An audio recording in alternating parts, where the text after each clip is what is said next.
What is going on YouTube? He's Steve. I'm Dave. This is the Insert Revolution podcast. Wasn't on last week. I was enjoying the shores of Lake Superior away from people. Still had a ton of people up there, but thankfully it wasn't terrible and lots of cool pictures and scenery, and missed coming on here, obviously, because again, talking cards, that's like therapy. That's our therapy, and I know it's a lot of people in here their therapy too, because again, you can just sort of, it doesn't do with politics, religion, anything. It's just what you work for and what you like. So I mean, it's good to be back on. It's good to be back with you, Dave. And this episode's actually brought to you by Coors Light this time, not Bud Light. That's our new sponsor. It's a revolving door sponsorship. So I'm gonna try one of these things here. This was. Oh, I like that. What's going on, Bob? Benny? What's going on, guys? What's going on, Bob? What's going on, Vinny? It's good to have you join us again this evening. Did you miss us last week? Be honest. Or were you like, thank goodness I'm not having to sit through this stuff for 3 hours or 4 hours? Or 5. We didn't quite get 5. I know, but we were in spitting distance, so it was, which, again, we've talked on the phone for over 5 hours numerous times, and again, we can, obviously, all can tell. What's up, Mark? That What's going on? Bought some football cards. What'd you buy, Benny? We'll have the first part of the episode about you guys. Yeah, we can talk forever. We can hear some of your stories too. If there's anything that we talked about or have talked about or sort of led you down a path that you're like, oh man, I didn't know that about that. I'm gonna start looking. Have we done any of that for you guys and gals that are watching out there? But yeah, like we can talk pretty much sun up to sundown, and I mean we'll be tired, but it can be done. I don't think we're gonna try it. Exception.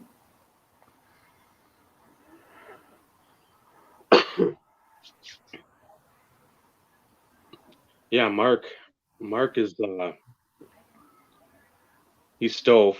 He needs to I don't know if you've subscribed or even watched his stuff, Steve. I won't say new, but I enjoy his humor. He is a funny guy, and I like humor. I don't like people that try to be humorous when they're not, but he makes me chuckle and giggle, so that's always a plus. When you're not poking your stomach. The most recent one I watched, I know that there's been a couple other uploads or whatever I haven't gotten to yet, was him reading the negative comments on one of his videos. I couldn't help but to chuckle quite a bit during that one. Yeah, when Rick Hoops, who was, I don't even know who he'd be for like our generation, because I don't remember any of these like trolls or just like faceless, nameless entities. There was always somebody had a face or a channel.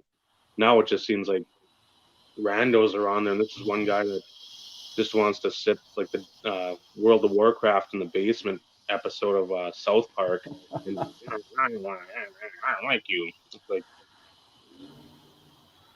where do ultra platinum parallels rank in rare? Depends. I'm gonna throw it out there.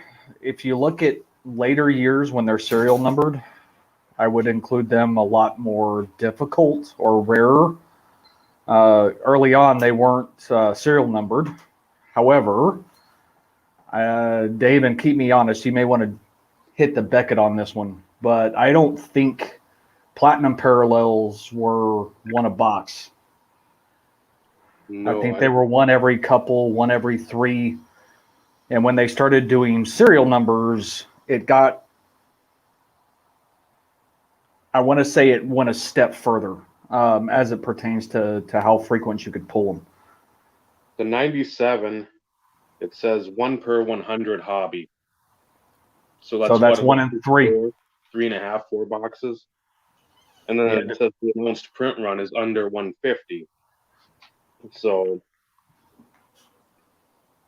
and again, I'm trying to see if they have the. Because 98 were serial numbered. And it was different too, because that's what I was looking at. I'm like, okay, I remember the draft picks or the rookies being different, and they were numbered to 66 and 98. And then 99, it's even more oddball where 99 draft picks are 66, and then there's like a back-to-back, which that has a lot of your Broncos and the Falcons from, I'm guessing, the Super Bowl. Those are numbered to 40. Yeah, and I've yet to see any of those either. So again, that's 21 years later, and if you don't see them, I mean, those exceptional inserts are pretty nice. I have a small handful of them. I'm thinking I read a Troy Glaus from that. Is that like the? It sort of looks like the 97 EX. Or am I thinking of something else? Because I know there's a Glaus that I've got that looks. I'm trying to think of what they look like. Because it's not 97. Is it 99? Is it 99? No. Because they got the Extraordinary. Is that the one? Exception.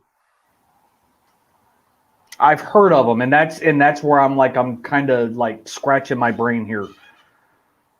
Oh, the Exceptional Red from 2000. Okay, so there's a blue. Is there a blue? Green's the second hardest, and that's one per case. And then the blue is numbered to 100. Okay, yeah, I knew that they had additional parallels. I have some in basketball, believe it or not, but I don't know. I don't remember who I have off the top of my head. I don't do social media, guys. YouTube is about pushing it for me. I have a Facebook page, but I use it. I'm a Facebook stalker. I use it to see what everybody else is doing. It's good to get out there, but at the same time, you get a lot of just nonsense too. And again, with like the Instagram or any of the other stuff like Snapchat and what TikTok, I've seen people have like TikTok stuff now that they do stuff on there. Like YouTube seems to be, for the most part, again, for the older school type of people, they just want to put a video out or they want to do that. They don't want to not take the time and do something. Whereas all this other stuff, the Instagram, the Twitter, the Snapchat, the TikToks, whatever, that's like a 2 minutes at most, or you're just uploading a picture and there's no real interaction with other people. Right. Which I mean, I've done a couple deals on Instagram, but again, that's not like I've got a million followers, even though I tag the shit out of everything. So I'm hoping people see it, not only to want it if I'm trying to move it, which is a rarity, but I mean, it's something cool. That's like, I throw up a Patrick Y insert that's rarely seen. I want some of these hockey guys to look at it and go, oh, that's pretty cool. Some of the football or baseball guys are like, man, that's something I really never seen before. That's a pretty nice looking card. But yeah, it's the instant gratification stuff is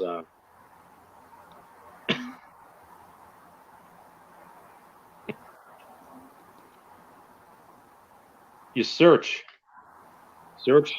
I guess, if you do a hashtag and like what you're looking for, or like the search box on top. You probably have to.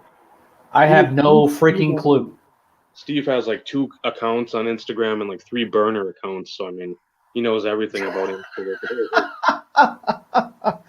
Yeah. Okay. In what world are you coming from?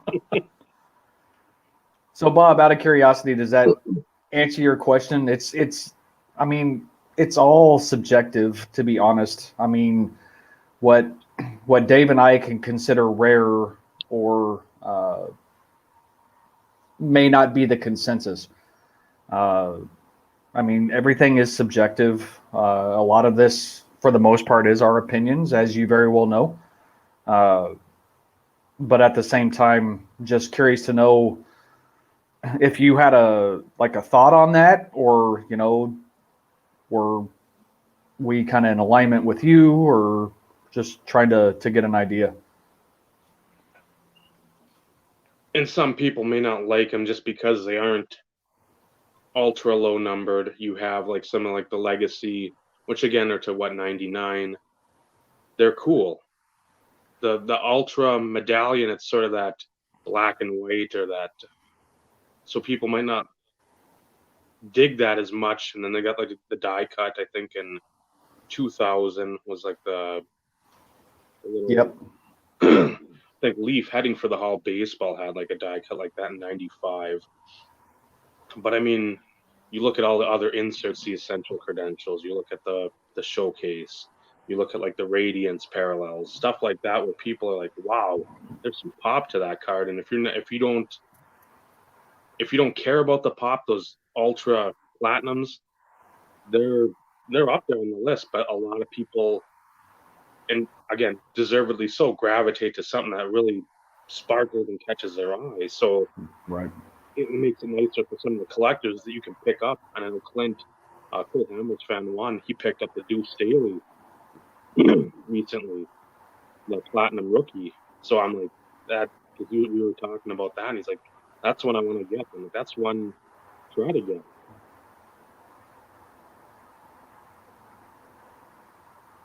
But I think by then Fleer was done and Upper Deck had bought it for the hockey. I think by 05 or 06 they had purchased, because I think Fleer Baseball, Ultra, and Fleer and Showcase all had like the little Upper Deck thing in baseball. So I'm thinking obviously hockey's going to be the same where they were under the Upper Deck. So that's why that changed up then, I think. Well, 13 is definitely for Upper Deck for sure, being because they had the Upper Deck. Well, maybe it wasn't Upper Deck Retro. Did they call it Flair Retro? But under the Upper Deck umbrella? Yeah, I think so. For one of the years at least.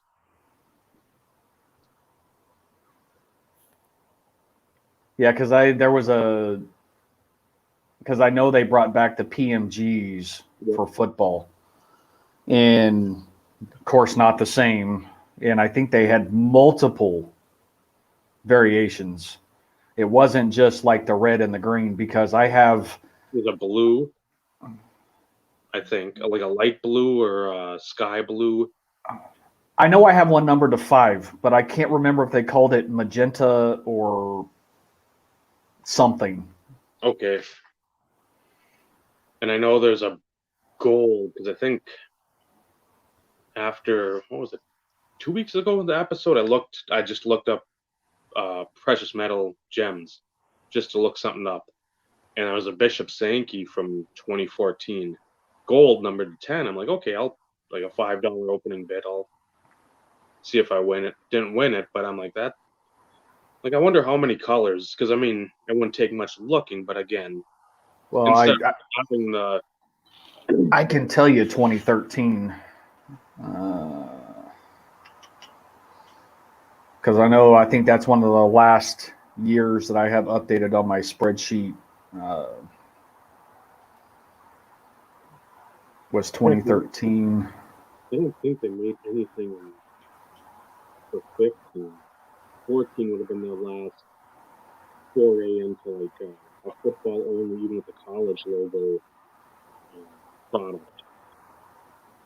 So let me clear my filters here real quick. So 2013, they had 3. Okay. But so teal was numbered to 50, magenta was numbered to 5, and then gold was numbered to 1 for 2013. But I don't think I have. Oh, I do have 2014. There was nothing in 2014.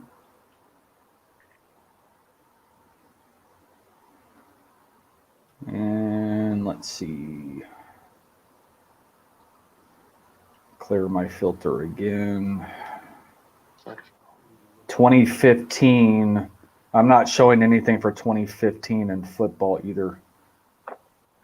Yeah, I didn't think they had anything there because I would have remembered Mariota or Winston or something being white hot, and I don't remember any of that stuff. I think they were completely done by then out of the football game. Yeah, for football, I think it was a one and done for 2013.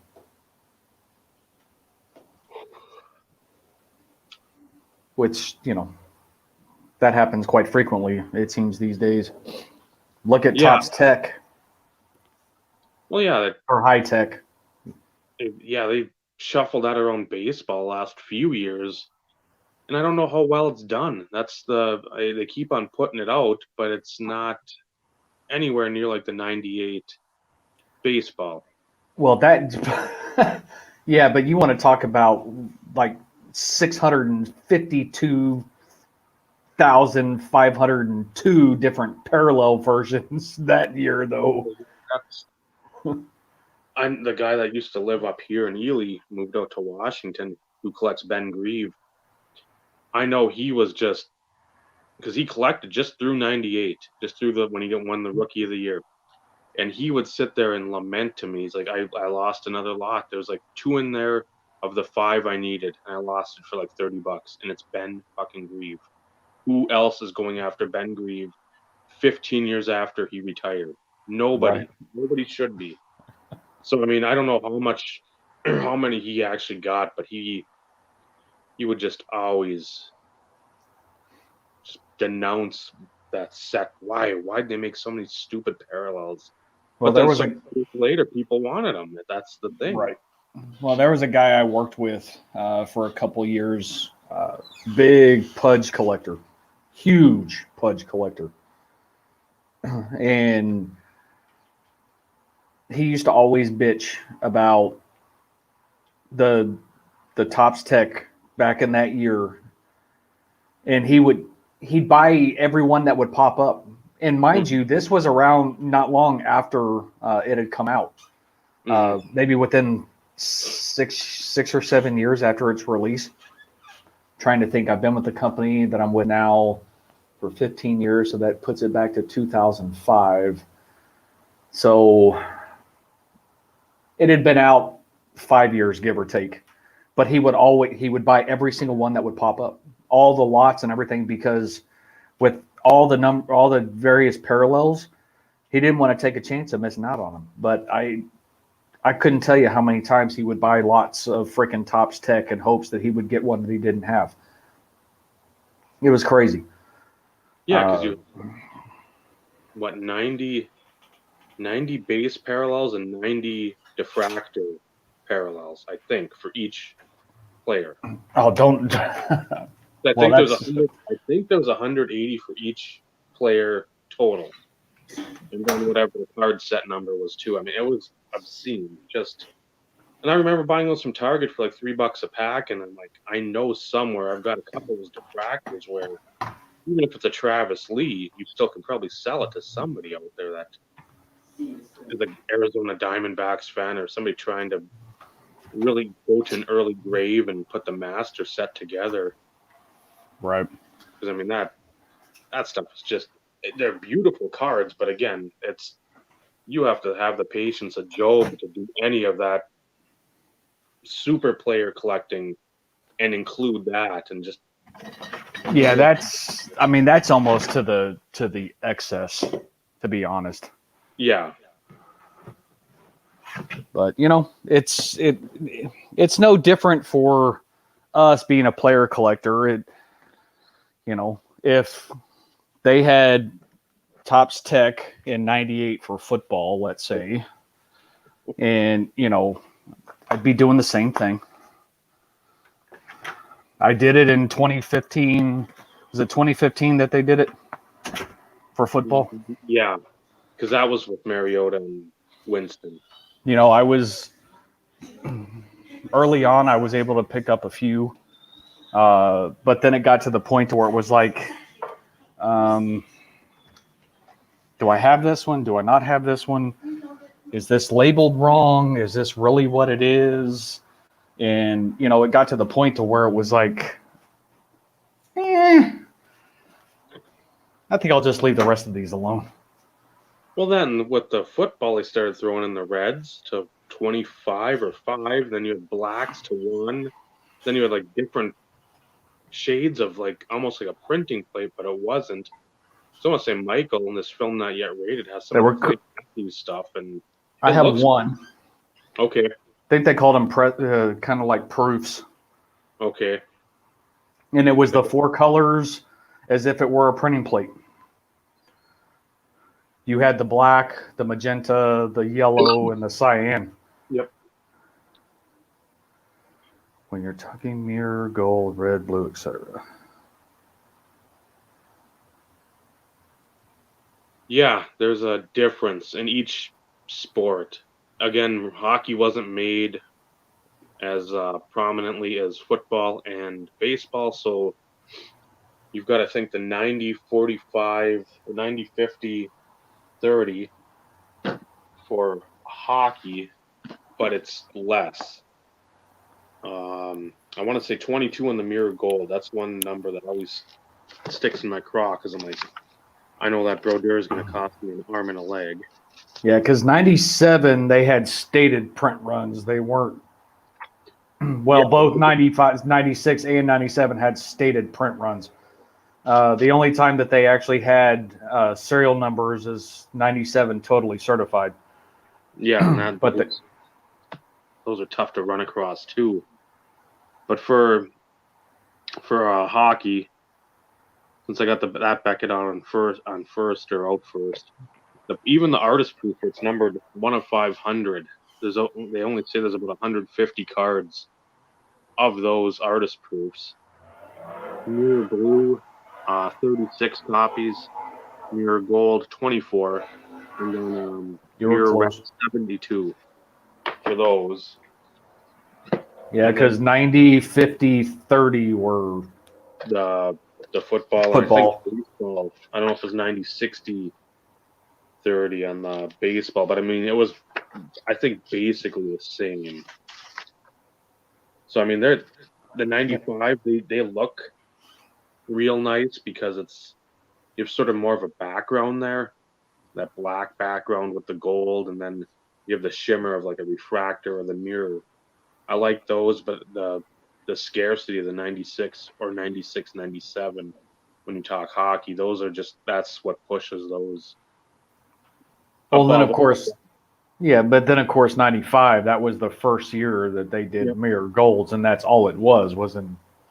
Yeah, there wasn't any other parallels or artist proofs or any of that stuff. It was straight, that was mirror gold, and that was it.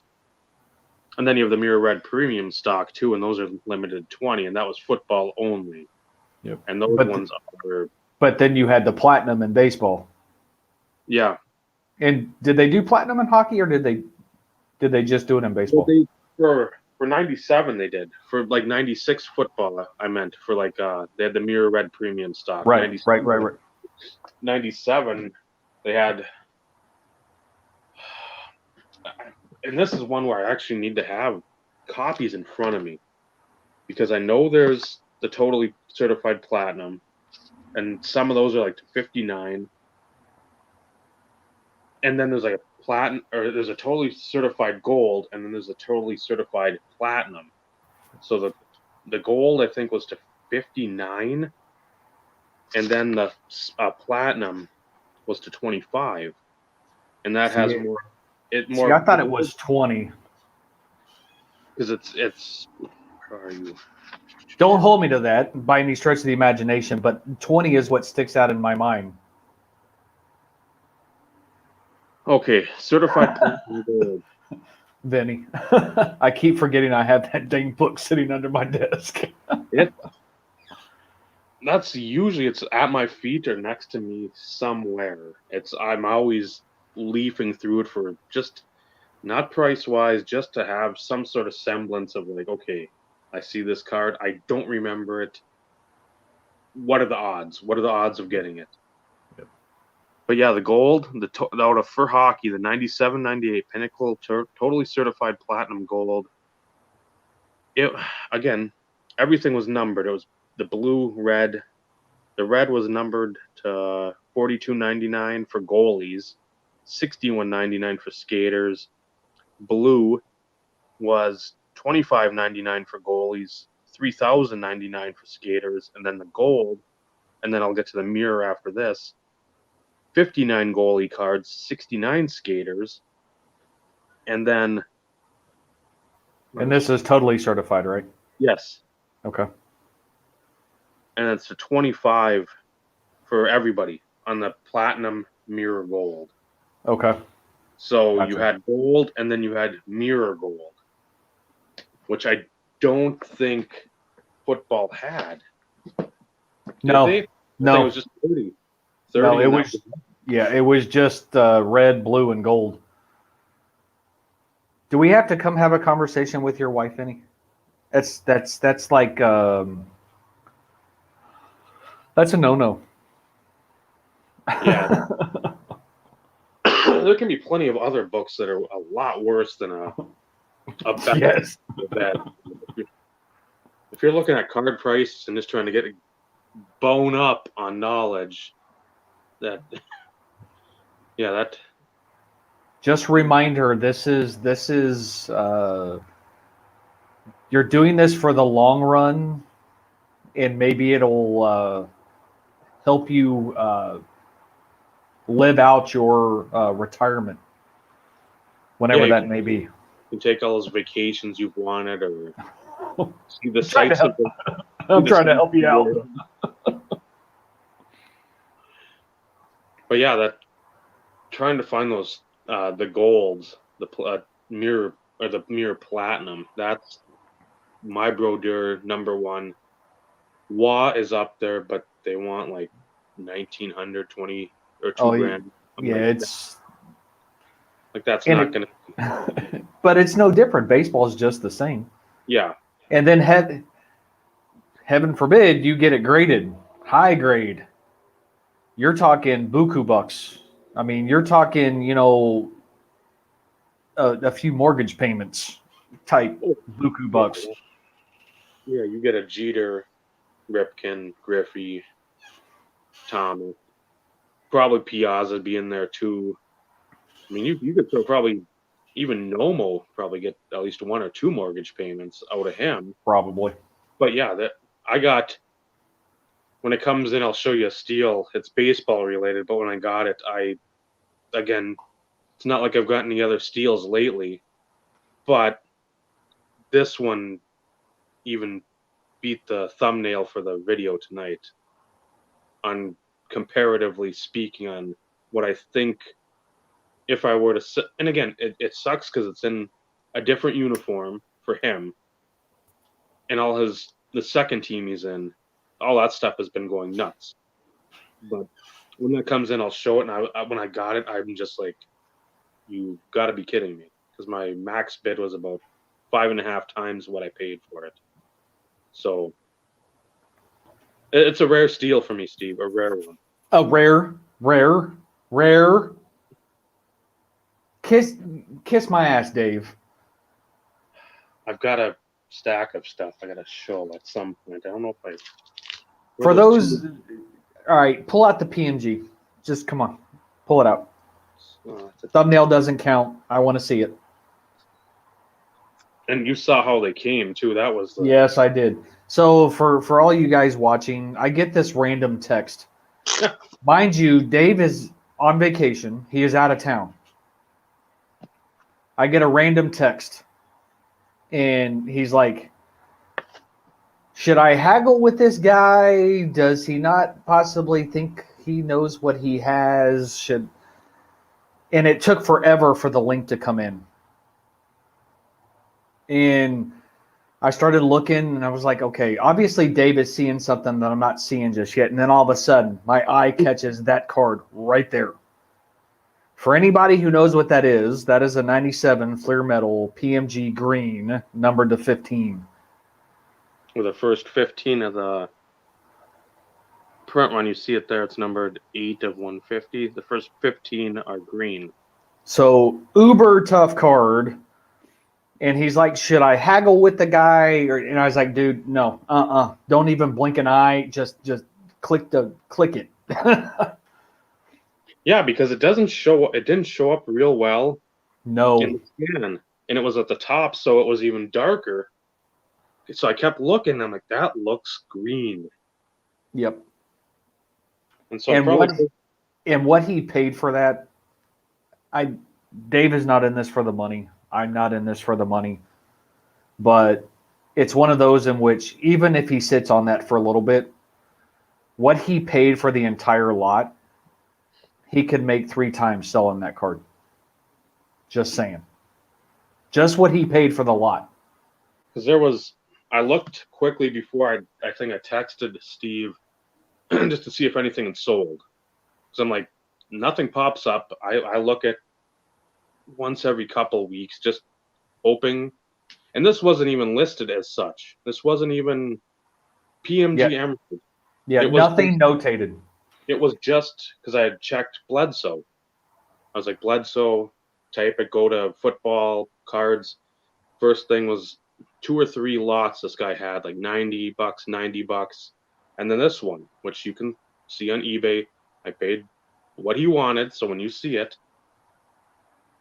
more than probably anybody would, but if you don't know the rarity, and again, like I told Steve, you like Dallas Clark. This was Dallas Clark before Dallas Clark for the Colts. Yep. Oh yeah. And so, yeah, if I was one of those people, and if I had the cash at that time, I would have bought it, but I wouldn't do that today by any stretch of the imagination. But it's one of those in which you don't see them, and when you do, even no-name guys fetch anywhere between $250, $300, and when you talk about like he alludes to, that was Dallas Clark before Dallas Clark even existed, and something that I would put at the top of my list as far as rarity is concerned, just because they do not come up very often, and if they do, you're going to see pretty heavy activity. They may go for cheap, but you're going to see a crap ton of bidding activity on them just because you don't see them. Yeah, because if you've got a team collector, and even if it's like a cowboy of, I don't even know who would have been back then, just a scrub. Let's say. Don't give me the lion. Who cares? Who cares? Yeah, I mean, you're going to pay anyone, any amount. Because again, Kevin Hardy, we looked it up, over $400 for Kevin Hardy. Yep. And that's a Jaguars linebacker that flamed out. I mean, he's a high pick, but he flamed out. That was a second-year card from that flamed out within 5 years. Injuries and just caught up with him. But again, that was to see that, and I was like, ugh. I didn't want to pay what I paid, but at the same time, it's like looking at the Hardy, knowing Ken Dilger is a remarkably better player. Yep. Had a longer career. Again, when you talk Manning to Harrison, Dilger were the 3 before Dilger. I think his knees or his back started going out, and then he was out of the league. I don't know, must have been mid-2000s when Dallas Clark really came on. But yeah, it's to get that for any price below what the Hardy went for is pretty much. You pretty much, because everything else in that lot, at least from what I could tell, wasn't worth a damn, to be honest. I mean, there's some rarity type stuff, as in box ratio pulling, but at the same time, nothing near that. Who's in the set, Vinny? Just curious. I'm not a big hockey guy, but that's interesting that you would throw that out there. I mean, that's kind of cool. Oh, so just the rookies. Okay. That's That'd still be kind of a cool. cool deal. Yeah, if you had like a 25 card set, let's say you had 12 of your top rookies and then you had like 13 vets. That's where I think you'd have more activity on that type of set. But Yeah, again, I'm sure. I think that's a little high of a price point. But, Yeah. are they numbered or are they a stated print run? I don't know what those would be. Again, if like I can imagine they're numbered to something because again, if you're at like a conference or whatever, an employee set, and again, in this day and age, if it's last year and this year, to maximize the value. Yep. But yeah, there's nice stuff for me just to look at like Okay, so 199. a couple Natron 24 carats. Okay, so rarity though at least. Yeah, Thurman Thomas 24 karat warp speed. Donnell Wolf So 24 so karat. it wasn't 100% garbage, so to speak. And again, I like the design of these cards because again, you cross over baseball and football. But I mean, it's not rare. It's to 5,000. But I've always loved these cards. This was tough for me to find of Kerry Collins. I remember serial numbered 965 in the back. That's a cool looking card. Images die cut from 95. I So was going to ask, is that 95? So but then rookie. I love these. So Jamal Anderson, it's not gonna there picks up a little. It's Dirty the Bird. so it's not the rarest of the rare. Again, maybe a dollar card, but again, I love the die cut. And then Fleer Baseball took this design. I've never seen those before. I didn't realize that was a die cut in the picture. 2 years later, Fleer had the same sort of design like this for the team leaders with the die cut on the end of the head. But I mean, again, I think those are one per box. This was the toughest of those illusions. It's I think the Spectre Illusion Elite. Yeah, I have. And then they have a Super Bowl version of that too. Yes. I have. So, I was in random snag one time. I picked up the Terrell Davis and didn't even realize it was mislit. It was mislisted, mm-hmm. but I knew it was one that I needed. And then when I got it, I was like, "Oh, I got a better end of the deal with this one." I love those cards, and I think that's one of the underrated sets. Yeah, they dance. You got a deep rookie class. You got Jamal Anderson stuff in there, which Wheatley Platinum. I mean, again, these aren't worth. Only bad part on this Harrison's got the dinged corner. Nice Press proof. And then again, Troy Davis. There's a couple others in there, but nothing. And a Hostetler. I don't know if there's a non-die cut to that, but again, anytime you have Jeff Hostetler on the insert card, you know somebody is upset. He shouldn't be on any insert cards. Yeah, but like I always said, I mean, when we were going back and forth via text message, I was like, on that deal, you're pretty much paying for the Dilger, and for what you paid for that, knowing at a bare minimum you could at least double what you paid at a minimum. To me, that was worth it. Like I said, we're not about the money in any of this. Something that I put up there on the top list of just ultra rare parallels that you just don't see, that still hold a premium all these years later. It's really cool to actually see one of them in person, regardless of who it is. Mm-hmm. Yeah, because you're not gonna find them. I've mentioned in one of our past episodes that I saw the Collins and the Beckett message boards way back when. And that was like $75. And I was like, man, that's too much.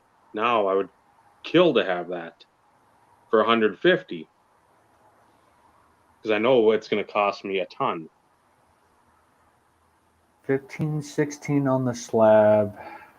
Is that an upper deck deal? Like an exquisite thing to where they do re-releases because of whatever reason? Because was it exquisite and immaculate that like reissued cards from years prior, even though it wasn't a 19, whether it be an 18, 19, or 2020 product, whatever, but yet it was previous years? Upper Deck has done that, I think, with Ultra when they bought that for hockey. I'm trying to think what year it would have been. 07? Is that 07 or 08? I've got a buyback number to 25, but it's the original Ultra card of like Kirk Muller or somebody. But I got it for like 99 cents, and I was like, well, that's cheap enough. I'll take a flyer on that. But yeah, when they start doing the buybacks and people aren't even aware of like what's going on, like, oh, this is like the original card. No, it's, and then you can't even fit all that stuff on like the flip. I mean, imagine trying to put it on a flip like that big, trying to have, oh, it's this card from this year, but no, it's this set actually, and Right. then it's numbered, and you're gonna need like a scroll or like a little button so you can slide out another piece of the flip. Yeah, I would definitely agree on that, Shaq. It's either that or somebody got really freaking lucky.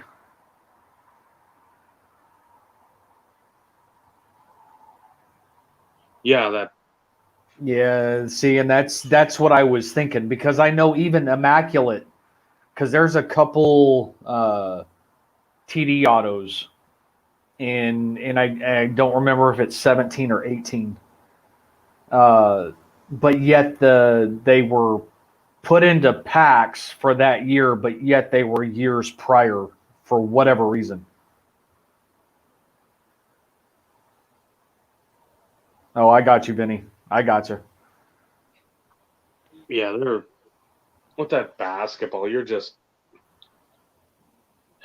I don't even know if I'd even venture into some of those old inserts now. Not unless they were graded. And even then, though, I mean, it's got to be somebody real reputable and like, hey, I pulled this card from Yeah, 97. but I even mean, then, you can have stories, I know that, but I mean, even if it's like comes back a 7 or a 6, you're like, okay, at least he's had it. But yeah, for the money that like a Jordan's going for, Jacks are going for, Penny Hardaway, Grant Hill, I won't even dip my toes into that pool because I would be ultra afraid of fakes. well, and I'll be brutally honest. You know, we touched on this, last episode, and I said my credibility probably dropped a few notches, talking about Magic. Uh, the one thing, at least from the sports card hobby world, for the most part, fakes have not infiltrated the hobby as vast as they have in like the collectible card games, like your Pokemon and your Magic and stuff. You know, it's it's one of those in which most of those cards in which are subject to uh, fakes are like your older stuff, the stuff that you don't find very often and everything else.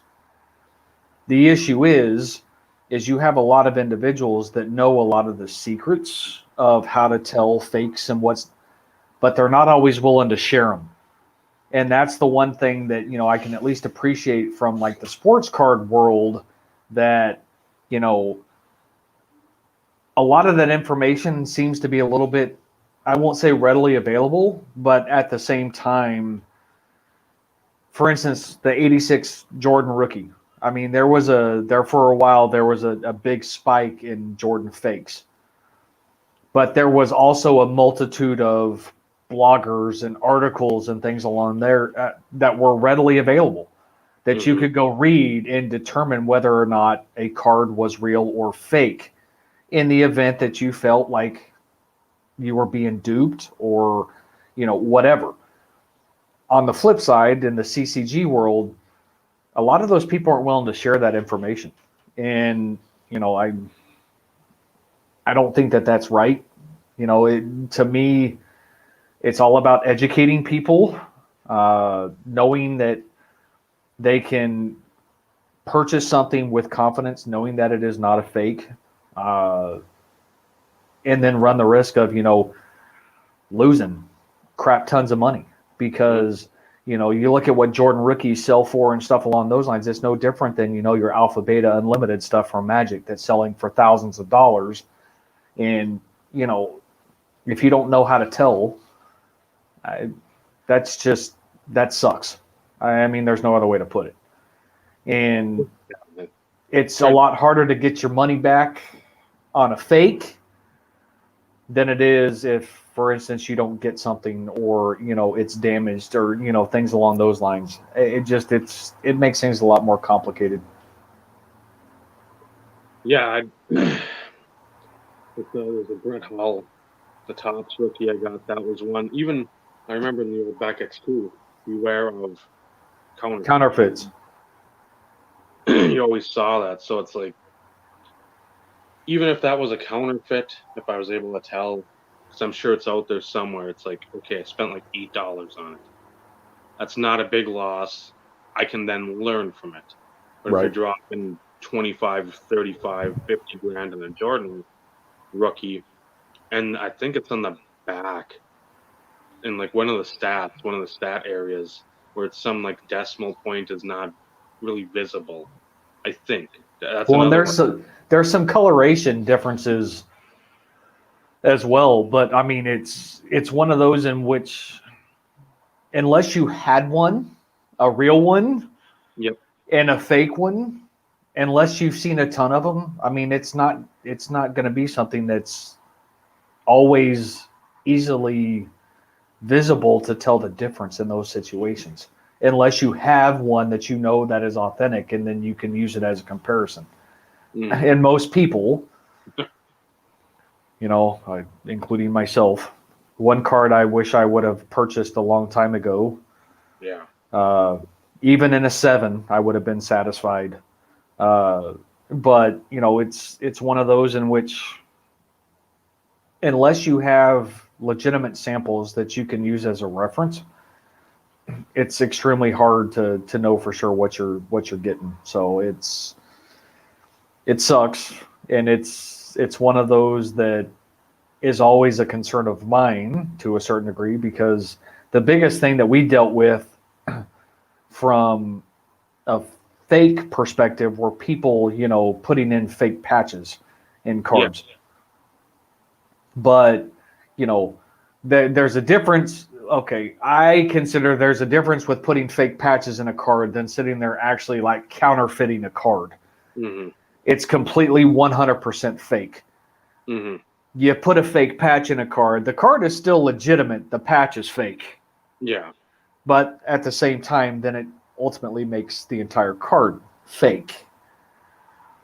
And virtually worthless too. Absolutely. I know that might keep some value, but otherwise, yeah, it's pretty much trash. Well, and at least to a certain degree, and for those who are watching, and Dave, you do a lot more searches on patches and stuff these days than what I do.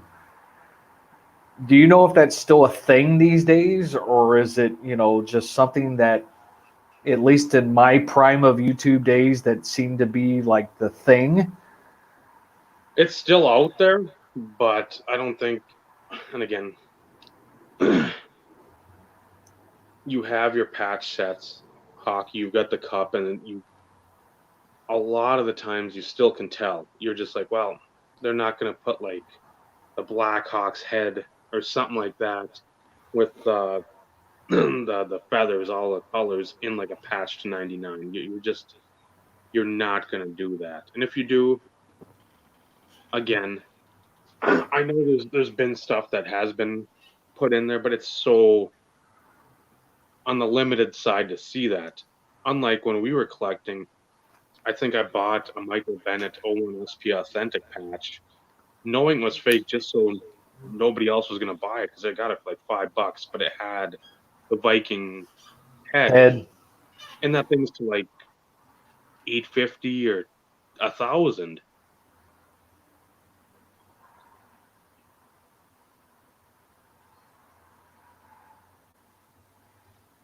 See,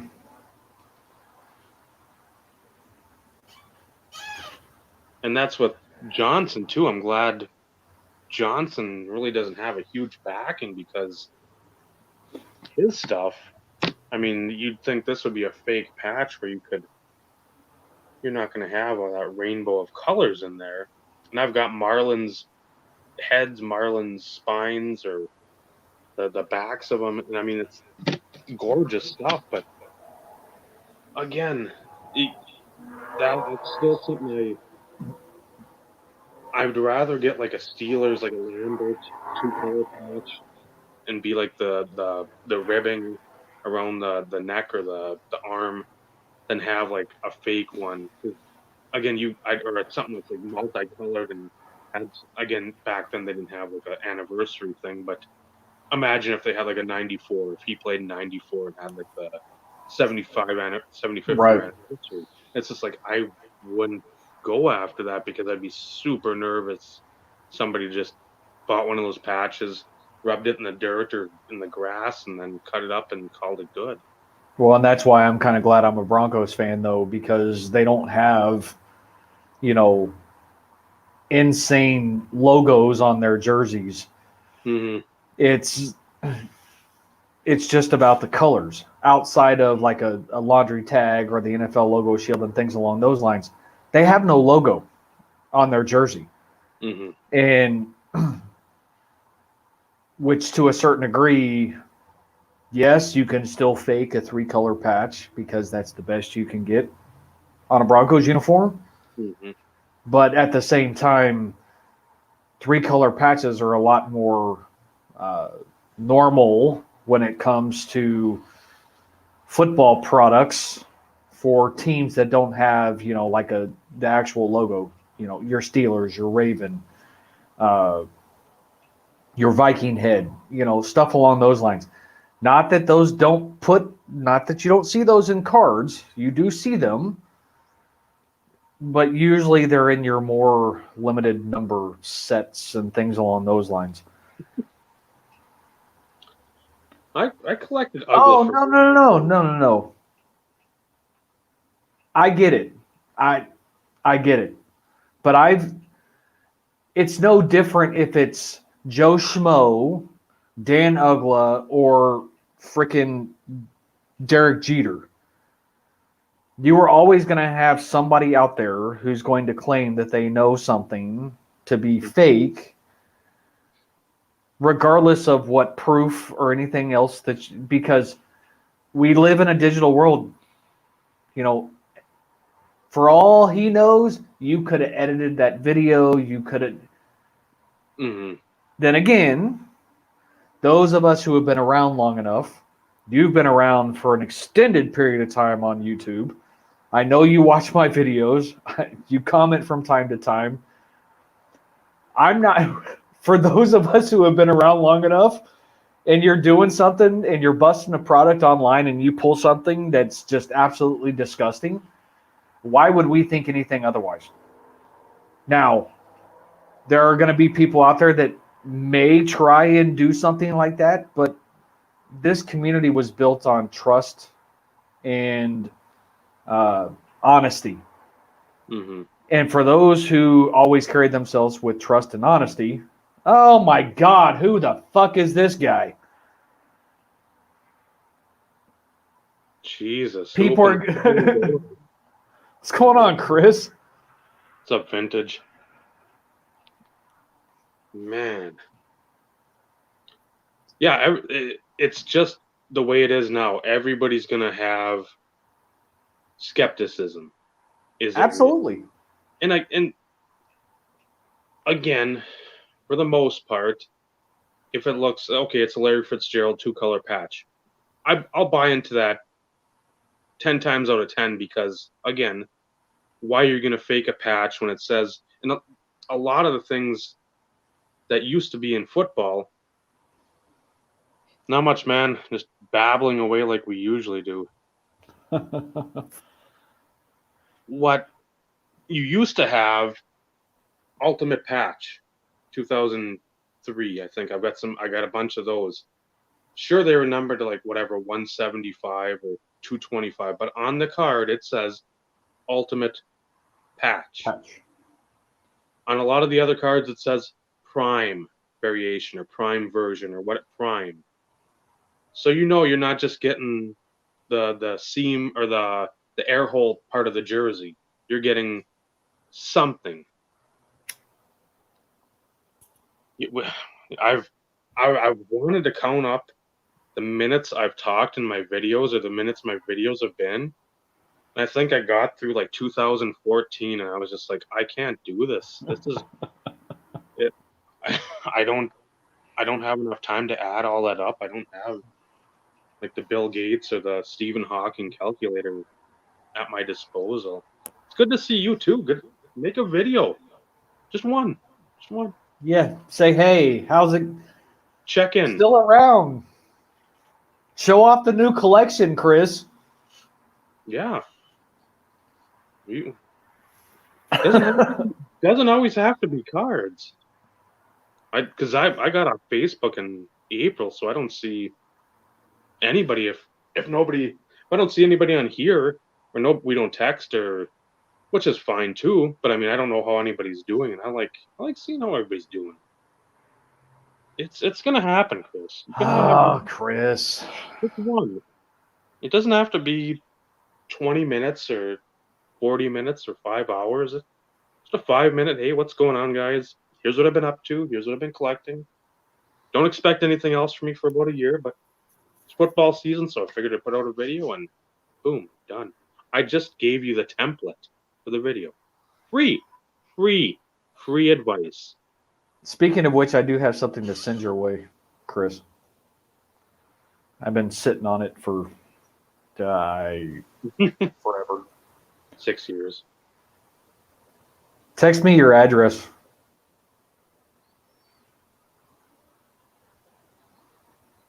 I bet you'd see a lot of views and a lot of comments. You would see a lot of the people. What, on our first or second video, we got James fight on 5-2 out of the cobwebs. So, I mean, we had Joe come out 2 weeks ago. Yeah, the Cardman 64. He was in here for a good while. And Clint has been on here more, and he's made a couple videos.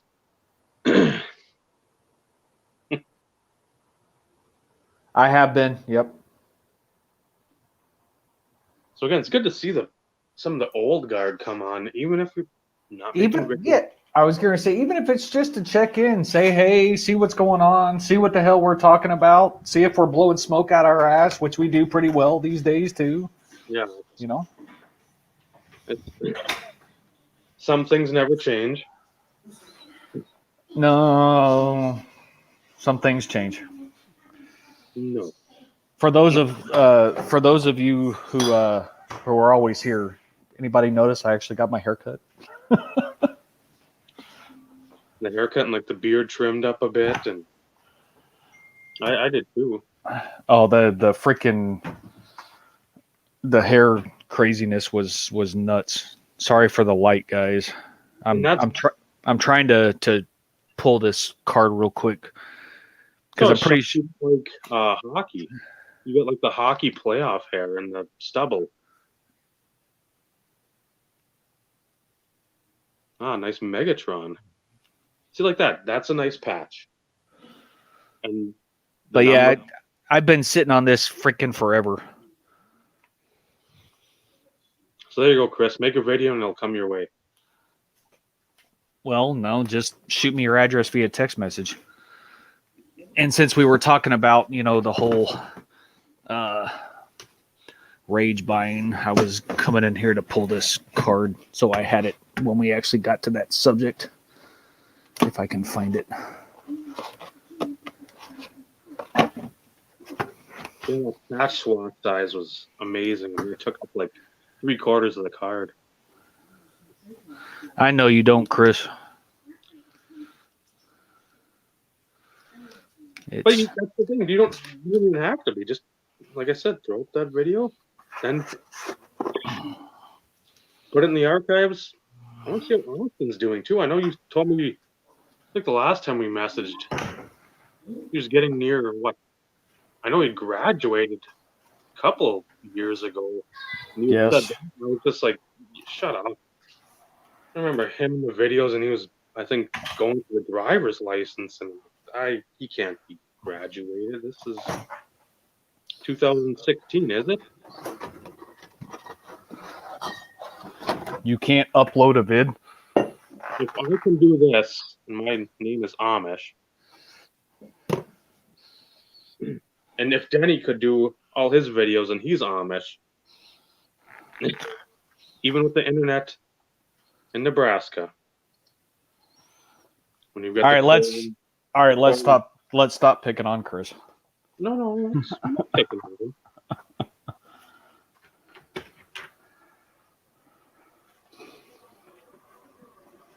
Yeah, Dave, it makes you feel old, doesn't it?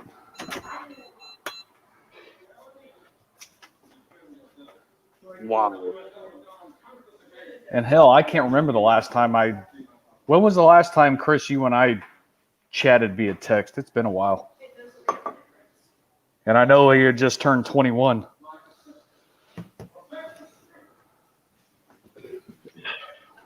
I know, we're old.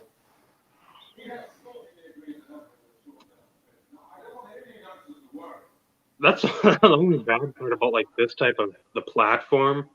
You get so used to, even if it's not as good as it once was, you get used to being in that like time frame. Seeing him with the like long hair, busting product, showing off cards, and now he's 22, living with his girlfriend. That's about right, Chris.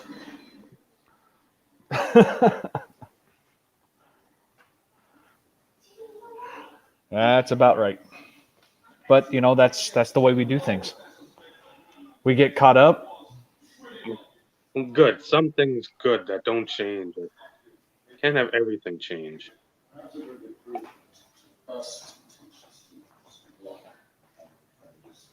Right behind you. Yeah, I'm glad he's doing good. Is he going to school at all, or is he just working, Chris?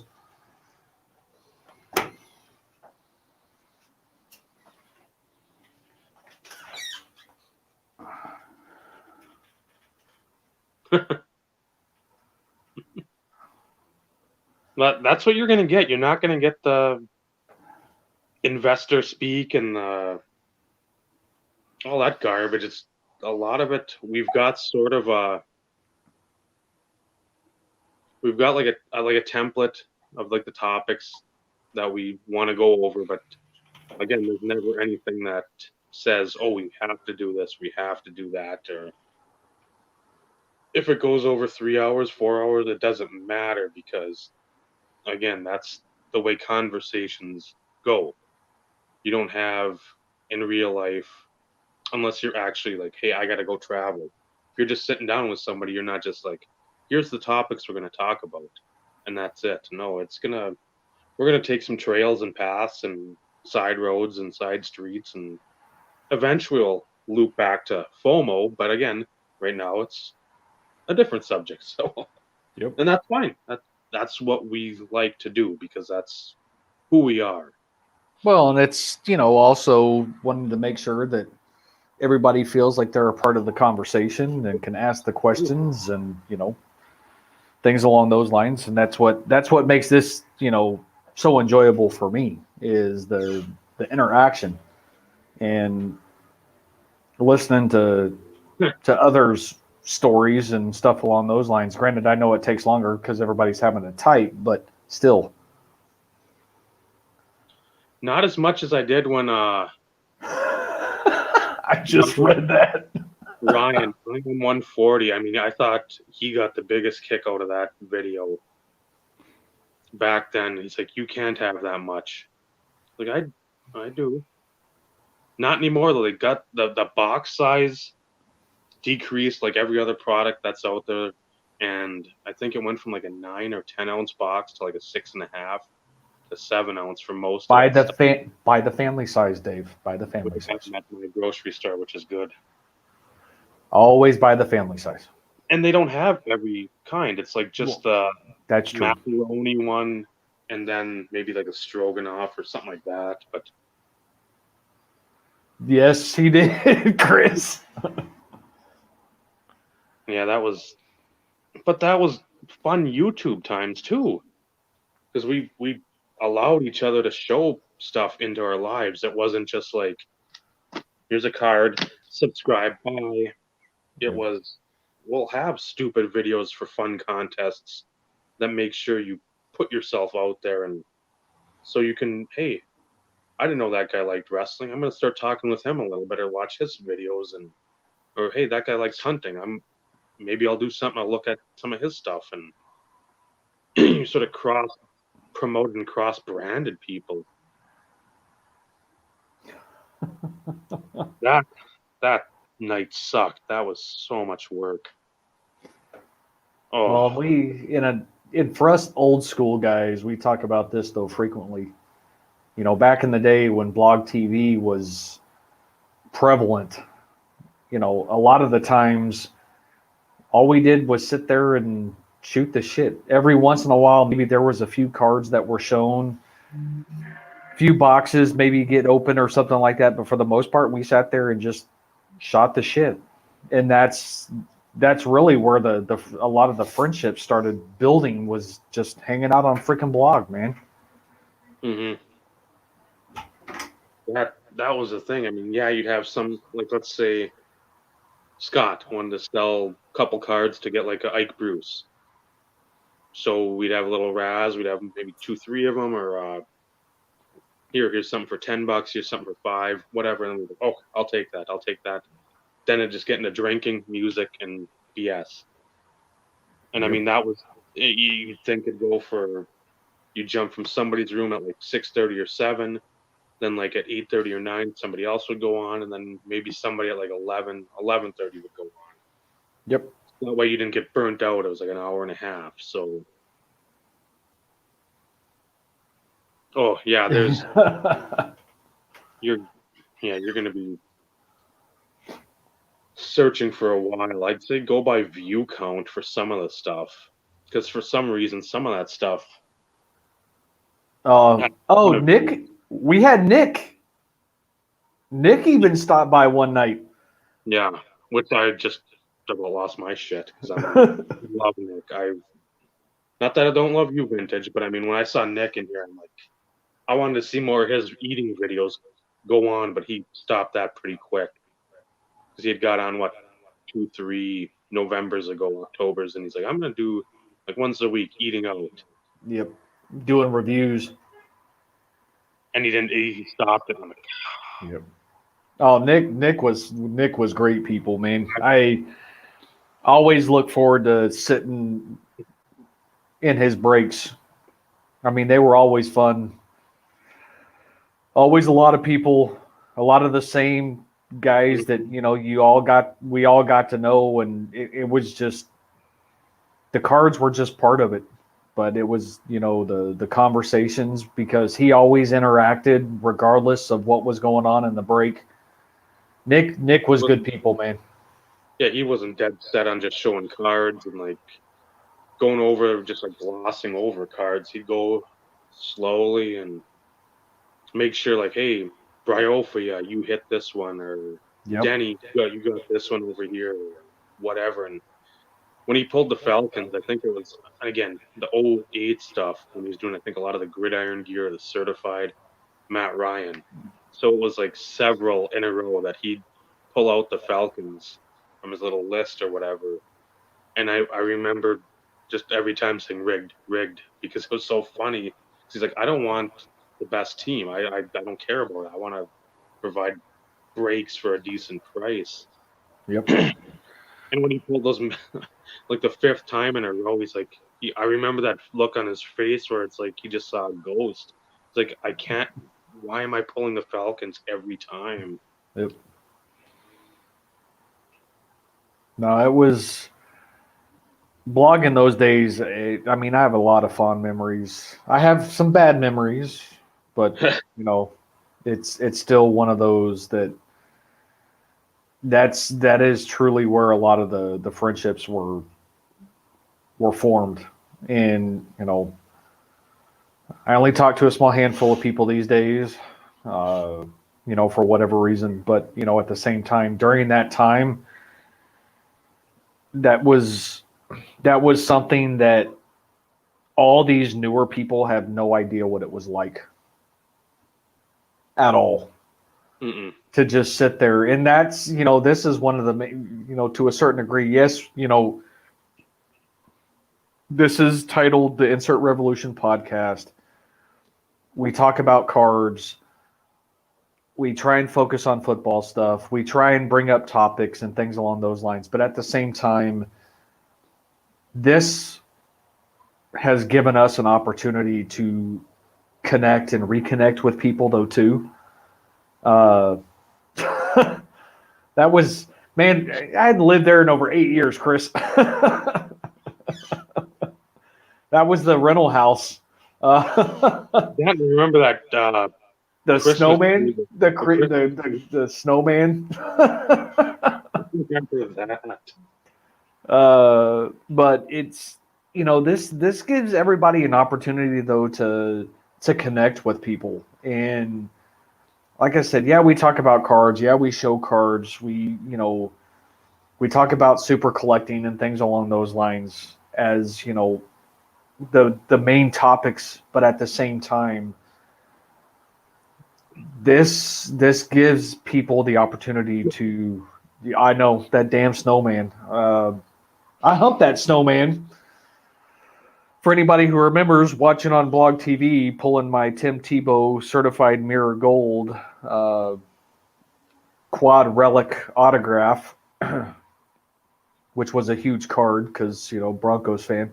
Uh, I ended up humping the snowman live on Blog TV. So I might have scarred a few people in those days, but I didn't care because that's who I am.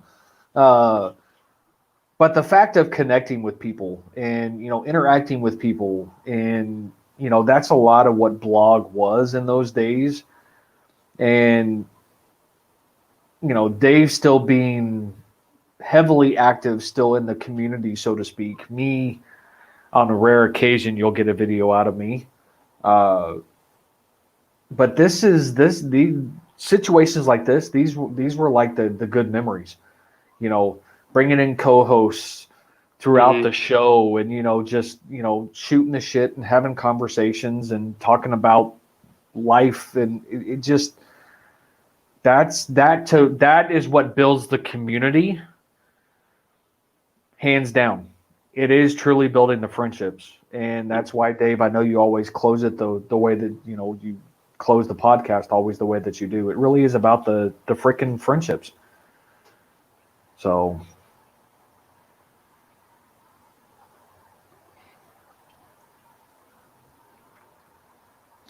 Well, yeah. Cards yes. brought us together, and then we boosted each other up from there on out.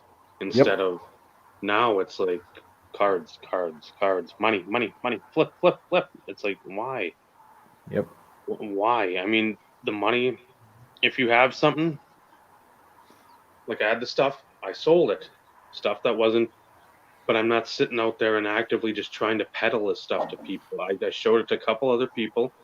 They said nothing, crickets. That's fine. I'm not gonna sit there. Hey, you want it? It's going up. It went up $15, $20. Who fucking Yeah. cares? Again, We've if you all, see Terrell Davis, there's a guy that collects Terrell Davis. I collected him back in like 95, 96. Let's see what he's got. And I started watching Steve, and then it's like, oh, I'll be on blog tonight ripping boxes or whatever. Oh, shit, let's go there. I want to. Again, if he's collecting Terrell Davis, there's one thing that I can get behind, even though I don't care for the Broncos, being a Chargers fan. I'm like, I'll see what he's about, and then 10 years later, we're still close friends. You build friendships because of the cards. You shouldn't split up a friendship because of the cards. If you're doing it that way, you're doing it wrong.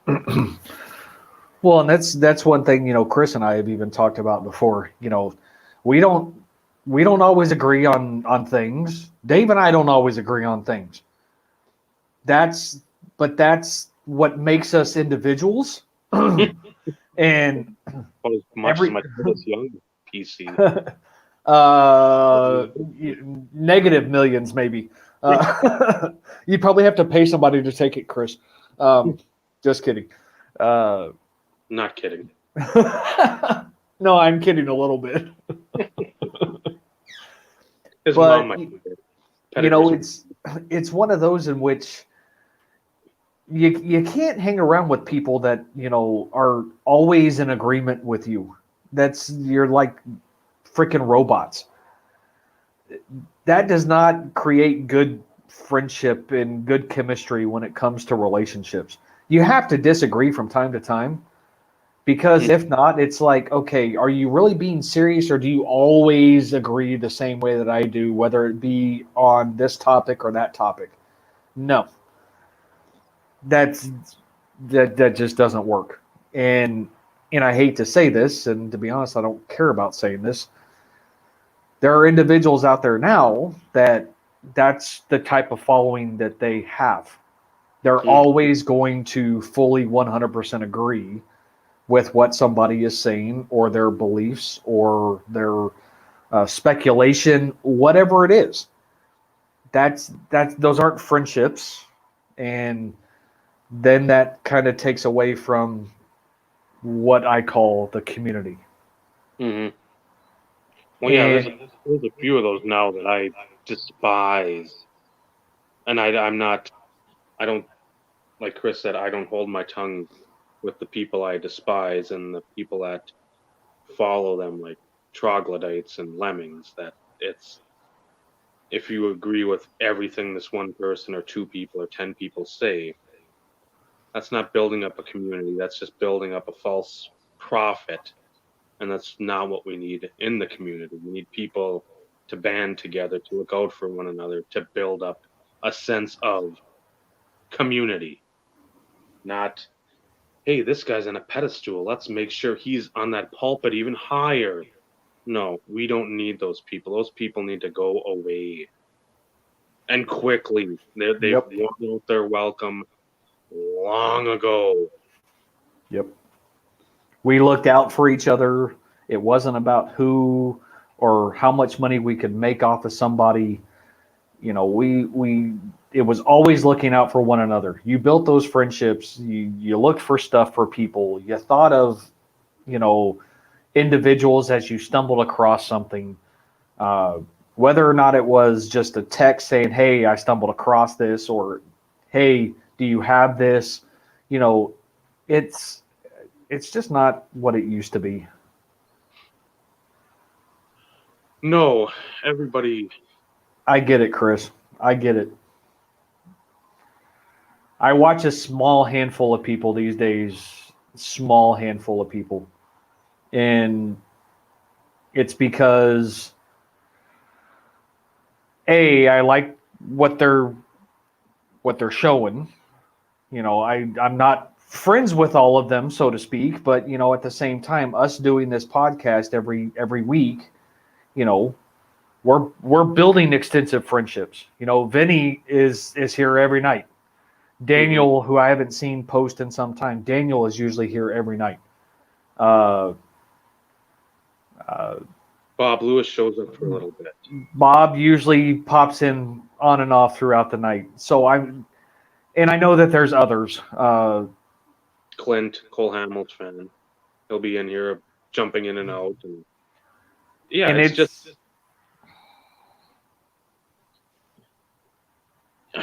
We already know we're not going to be the most popular out there because there's not any fancy graphics.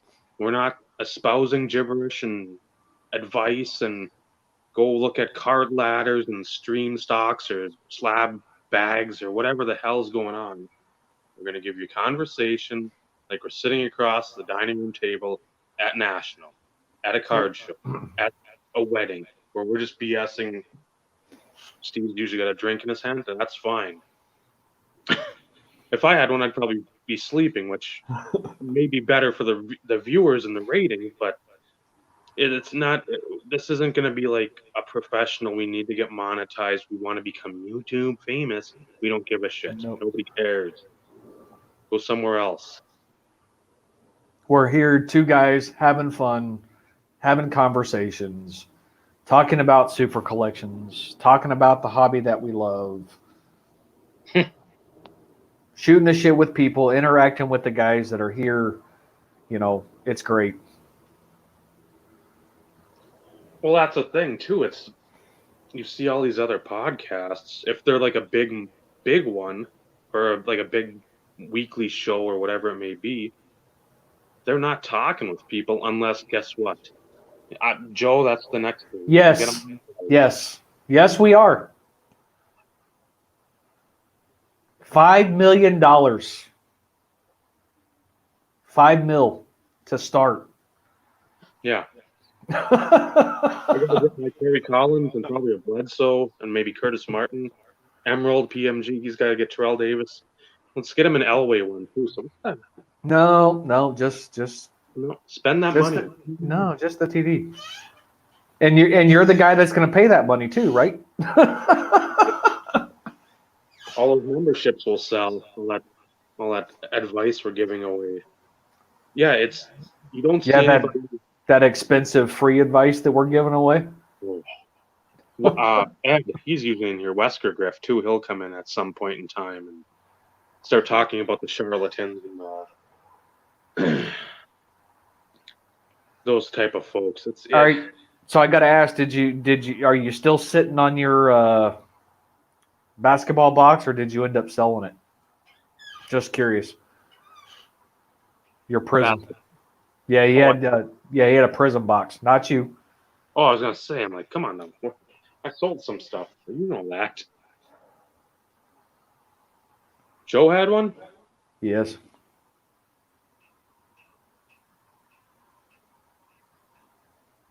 Because he was asking the question. He's like, hey, I get it. It's one of those in which if there's something sentimental about it for whatever reason, then don't ever let anybody tell you what to do with it. But if it were me, this is my opinion, if it were me, it would be gone. What year? Crap. What was it? 15, 16? That'd be what? 13, 14? I can't remember. 13, 14. That would be Giannis, I think. Maybe? I don't know. I think 13, 14 was Giannis. And then 15, 16 was Karl Anthony Towns. Oh, I can understand why you would be 19, 20. Okay.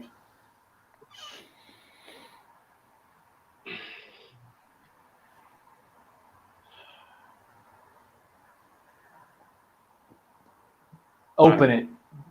Screw it. Just open it. See what you get. Blaster or hobby or? I think it was a blaster. And I haven't looked at what they've gone for lately, but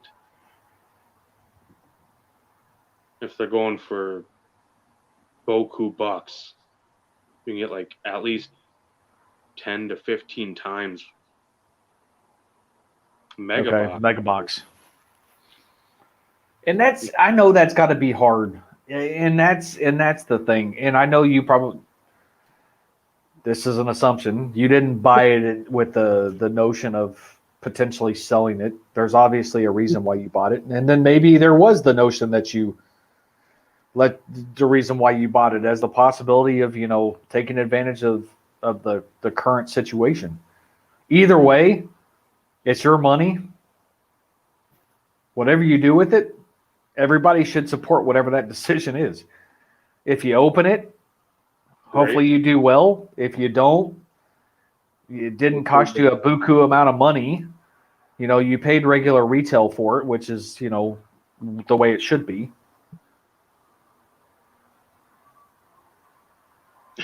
No, that's because I have a kid. But they're watching a movie inside. That's why I'm sitting outside. So then open it. Yeah. Enjoy it. Yeah, because guess what? You're probably not going to find another one of those unless you want to pay whatever the going rate is. But put it on video, Joe, so you can put it on YouTube. So when you do YouTube? What's YouTube again? Does the, that still exist? it does. So unfortunately for the people that are in here right now, we're happen across this video down the road. Yes, Chris. I have a beer assistant. Beer me. Not this evening. They're watching a movie, so I decided I would spend most of my time sitting here outside. What's the weather like down there? Still blistering hot? No, it's actually not too bad. It's a nice little breeze. Fall's kind of in the air.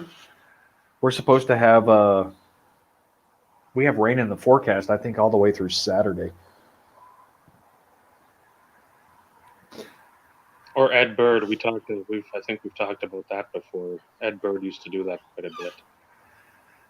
40s? Yeah, I wouldn't be sitting outside. It got below freezing last night up here. Did it? Yeah. Well, hell, I know Colorado set a record for heat and for snow, like in 24 hours. Well, it's not too far from Chris then either. It's what, a state and a half over if you count, because he's on the far eastern part of his state. But yeah, I think it's supposed to warm up a little, but yeah, it's not. You go a week ago and it's 80 out, and today the high was maybe 50. So it got to 91 today, but that's ooh. Is that going to pull up in it? Or is that light just, oh, that glare is not going to do any justice. Wow. Maybe I need to turn off the light. I was going to show the forecast. 82 tomorrow, 72 on Thursday, 81 on Friday. So it's starting to cool off, but then it's back in the upper 80s again over the weekend.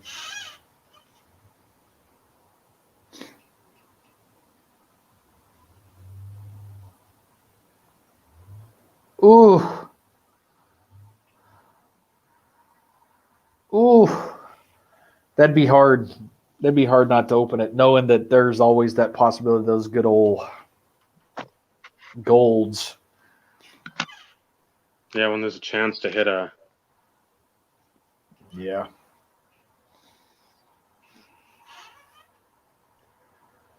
Yeah, we had quite a few characters. Oh, yeah. Oh, yeah.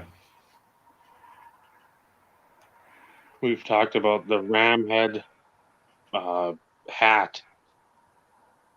When he'd have a few too many beers, he would get ramped up. I'm like, man, you are gonna knock something over with your energy. I'm like, I'm getting tired watching you like headbang, but it was so much fun.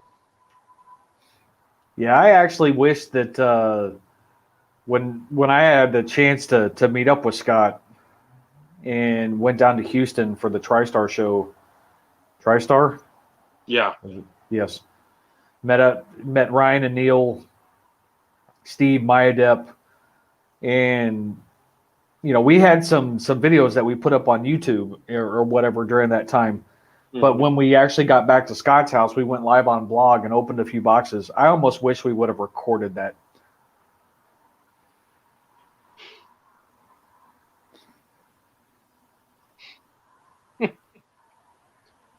Because we had a blast. Well, that's the thing that I always try to get those. Because again, like I mentioned somewhere, maybe it was during that Hobby Palooza thing, the 09 National in Cleveland. Elon, who got me looking at YouTube. I didn't even know that was around then. I was in like true Amish roots then. I didn't know any of that stuff.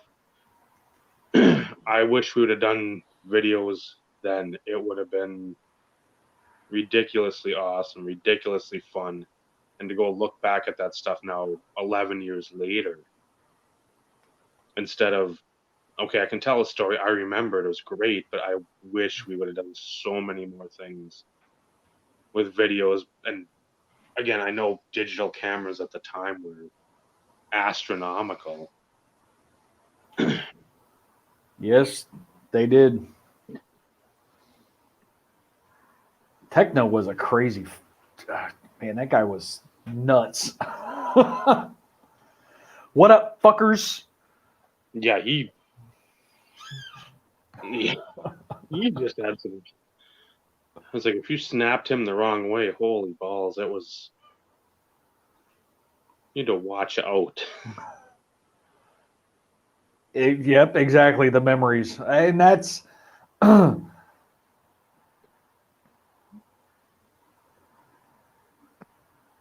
when was that? Was crap? When was that? I vaguely remember hearing about it.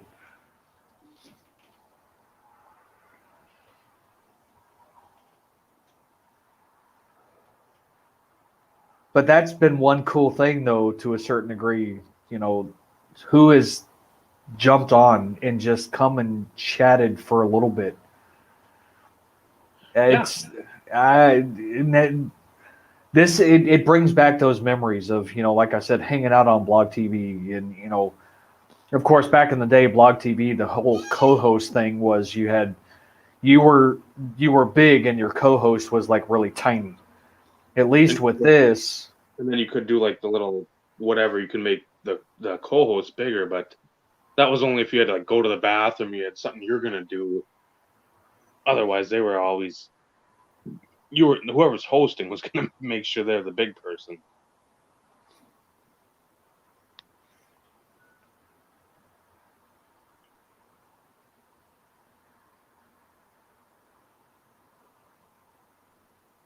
Jeez. I can't say I was on Blog that night. Yeah, I remember hearing about it, but yeah. And that was the only bad thing too. It's like you wanted to be on all the time because you didn't want to miss anything, but it was like it wasn't feasible. It's just Yeah, you to a certain degree you had to pick and choose. You had your normal people that you always wanted to go hang out with and spend time with. Mm-hmm. But at the same time, there were times in which, if you were in a break or something, you would have to. Well, that's true too. But we always like went between certain rooms, and if we were in a break or you had friends that were in breaks, you wanted to be there to see what happened, and then break would be over. Then it was on to somebody else, or it was like, okay, hey, who's gonna go live? Who's gonna go host? Yeah. And that's how it always was. I mean, it wasn't like Denny would break, he'd be done by like 9 o'clock his time. And it's just like, well, who's on next? There was never, okay, good night, guys. That's it. It was continuing to go and go and go and go. And that's what I think we mostly did. It was usually about 12 to 16 of us at any given time. And again, most of the ones that were in there for more than 15 minutes, and it's like, well, nobody's doing cards. Those people left. So it's like, Yep. yeah, we're in it because we don't need to do cards all the time. Yep. We don't That's want what brought us. Yeah, that's what brought us together. We shared the hobby, or shared the love of the hobby, but it was about building the friendships, sending people stuff because we cared. Because then too, there wasn't like a waiting room. Because I remember that for Chad's room or Chad's breaks, there'd be like a waiting room or two waiting rooms. especially when you got something that was new and like white hot, like an exquisite or whatever. So yeah, when we're used to like 10, 12 people at max, and then you got a whole horde of people coming in. That's Well, yeah, because what was it? Was it 100 people? it's either 100 or 150, 150. 150 was the max you could have in a blog room. And then Yeah, there was the waiting room. Chad's rooms are always just packed. I mean, there was always at least 100 in there, and even when he'd be done for the night, there'd still be like 60 people in there. Well, people would jump in there early, Yep. and I know that there was a few times if it was something like exquisite or something like that, there'd start being like requests. Okay, guys, I understand you want to be here, but if you're not in the break, can you like Get leave out. so the people can come in and actually be able to chat as we're breaking stuff because they're in the break. Then I think there's only 4 of the PMs on the bottom you could do too, like Four, message. yeah, 4 or 5. Yeah, it was limited, which was always tough too, because there were some PMs you always kind of wanted to keep open because you were always chatting back and forth, and then all of a sudden in the main chat you'd be sitting there. It's like, hey, whoever, can you close a window so I can ping you? Yeah, Steve, close your window. I gotta message you, Steve. Yep. It's like, no, I got 4 messages up. What do you? And that was really before. I know we texted. Everybody would text a little then, but that was really before. I wouldn't say you felt comfortable, but I mean, it was like, okay, we know each other. We're getting to know each other at the Yep. same time. I don't know. It's before now. If it was like now, within 2 videos, if I'm like, man, this guy's Bob Lewis. I'm like, what's your cell number? Let me text you. You seem like you're authentic instead of people further south in Yeah. Texas aren't authentic. I don't want to text them. Well, So at the time, it was like, okay, I can't just be like, okay, Steve, what's up? What do you think of this? It's PM you on blog. Well, and what's interesting, and that's one thing that I find interesting, at least with this. There is no moderators. Mm-hmm. There's no, you can't kick somebody out. You can't block people. You can't ban people. Not that that's a bad thing, but at least back in the blog days, we had trolls. We had when it came to blog TV, and for any of those who are still watching on blog TV, we had trolls like bad. People would come in, sit there, and start talking about whatever, talking shit about this or talking shit about that, or trying to make you sound stupid or ignorant when it came to cards when they were just spitting stuff out. And the nice thing about, of course, having mods is you had the ability for them to kick people out, and the whoever was hosting could ban them, but it would never fail. They would sign up for another fucking account, and they'd come in. Why'd you kick me out? Well, because you were freaking talking shit. If you want to be in here and have a conversation, that's fine. Don't be a douche. And then all of a sudden they start being a douche, and then it's like, okay, well, they get kicked out, and but a lot of us were mods in a lot of the same rooms. So we pretty much knew who was there legitimately and who wasn't. And every once in a while, you get somebody new that was like, "Who's this?" So we'd start messaging, "Hey, who's this dude?" And or chick, whoever it was, and they, Yep. if Is they he were, legit? and even if they were actively like, "Hey, what are the good cards in this product?" Okay, let's not block him right away. Let's see where this goes. So maybe it's just somebody that stumbled across it and Somebody knew. Yeah, somebody knew. Everybody had to start somewhere. I mean, we all had to start somewhere. Let's be real. We all had to start somewhere. We all had to freaking, stick your neck out there, so to speak, and, try and having conversations and, trying to build those friendships.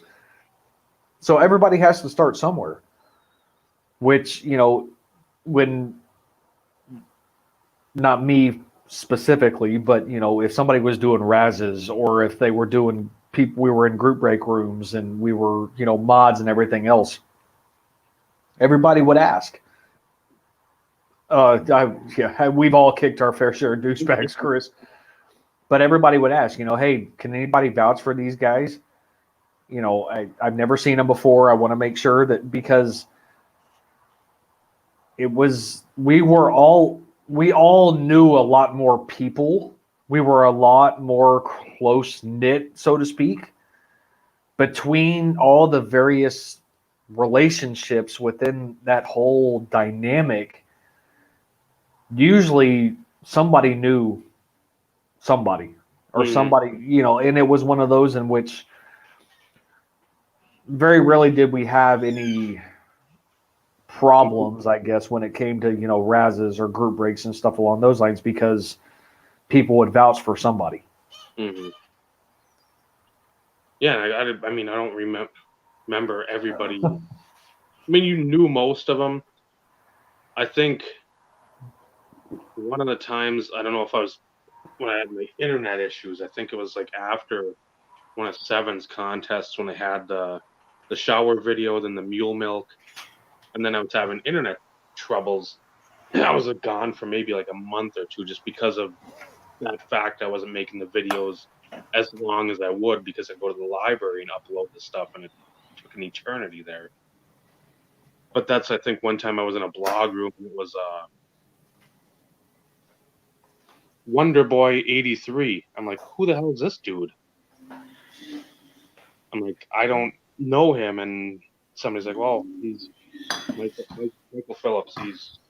That was like, that's one I have no clue who he is. Who is that? So that was my introduction to Michael. Just Wonder Boy 83. Who the hell was that? But again, that's what you had to do at the time. If you Yep. didn't give people a chance, which again, I'm more of the one chance and you're done. I don't three strikes and you're out garbage. No, if on the first chance you fuck me over, you come off as a prick. Yeah, that's pretty much curtains. So I mean, you talk a little bit in there, and so I'm okay. Well, I like him. He seems decent, and he doesn't like to, or he doesn't want to get on here and spout his knowledge.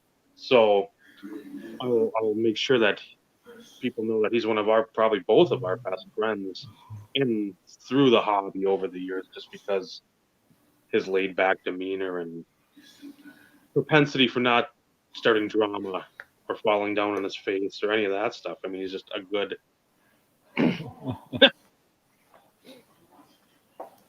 We will get Michael on here. Oh yeah, him and Joey. Those are two I want to get on, so we don't have to. At least me. At least I don't have to talk as much. Well, I'll agree with that statement. Well, nobody wants to hear me talk.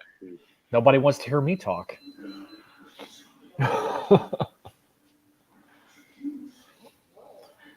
Oh, geez.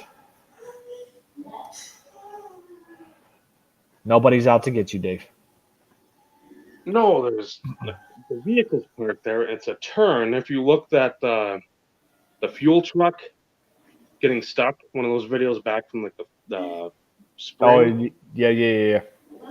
And the neighbor's car is going right past there, and there's very, very little room for that to happen. So I'm just listening to crunching. We don't need to hear crunching sounds anymore. That was January. That was enough. I guess we can pull up one of these topics and.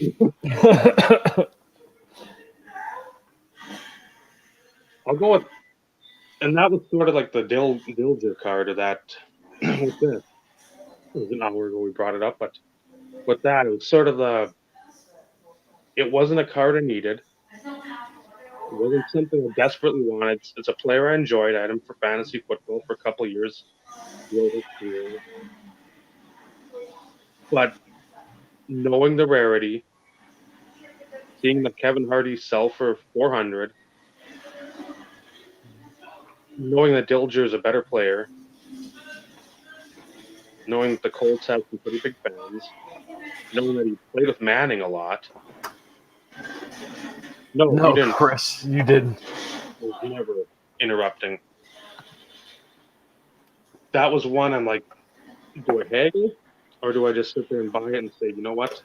The fear of missing out on that card, all the other wonderful inserts I booked for 40 cents each didn't matter. They're cool to look at because, again, it's a trip down memory lane. Some tough cards, but again, well, I think, 2000 or 2001? He had him because I think Clark came in the league in, 03. So, I mean, Dilder still had some success with Manning. It wasn't completely just nothingness. But, again, to see Kevin Hardy. So, should I collect them? Should I start a PC? That'll be the old Cornerstone card? Yes, you should. No. I've already got enough of those really awesome player collections that are just taking off in value. Taking off? Yeah. Don't you mean tanking down? Yeah. Garbage. I mean, it'd be another tight end, Jason Morrow and Egner. Those are good ones. But yeah, the not wanting to negotiate, knowing that, again, not that I'm going to do it immediately or even plan on sometime, but knowing if I needed to, I could flip that card for 3 times what I paid, and it wouldn't even be a second thought to that. So, and even if I got twice as much, I'd still be happy. But again, I probably wouldn't do it for that because I saw the Hardy at 400. Right.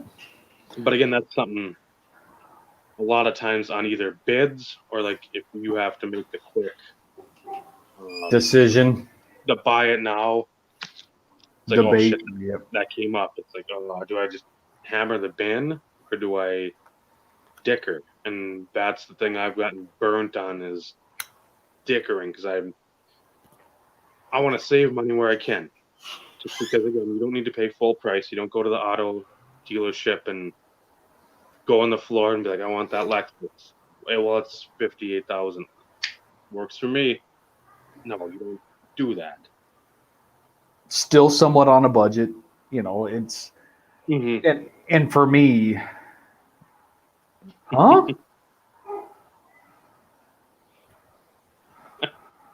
Yes, I'm in my dungeon. Yeah, that's my new hobby.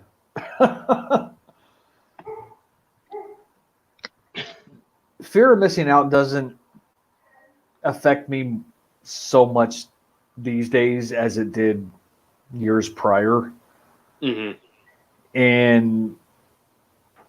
But from those years and those situations, especially when it comes to low numbered type situations,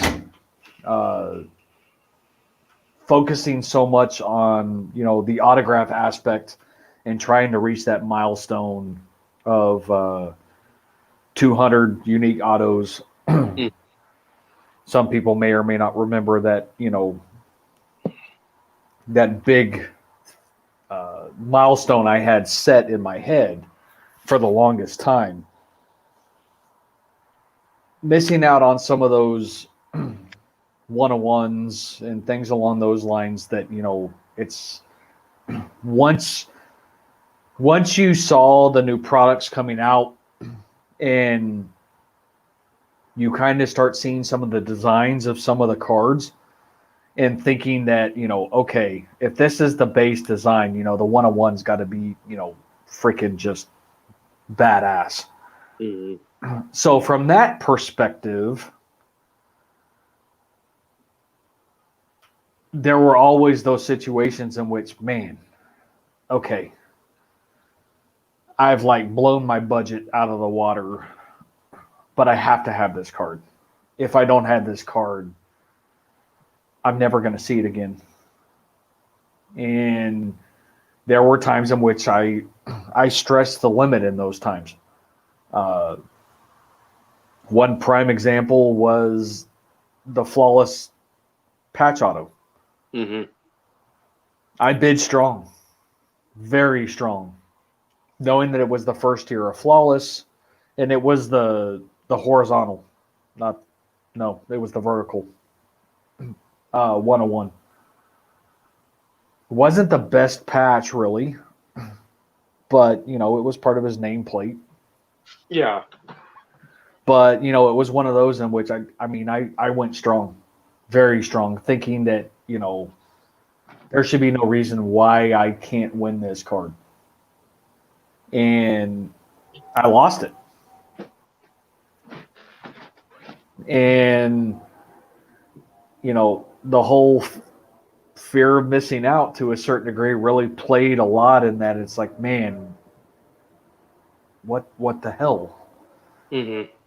That bid should have won it. I thought I had it in the bag, and now fate has it that the person who won it couldn't pay, and it fell to me on a second chance offer anyways. So it was meant to be mine Mm-hmm. in the end.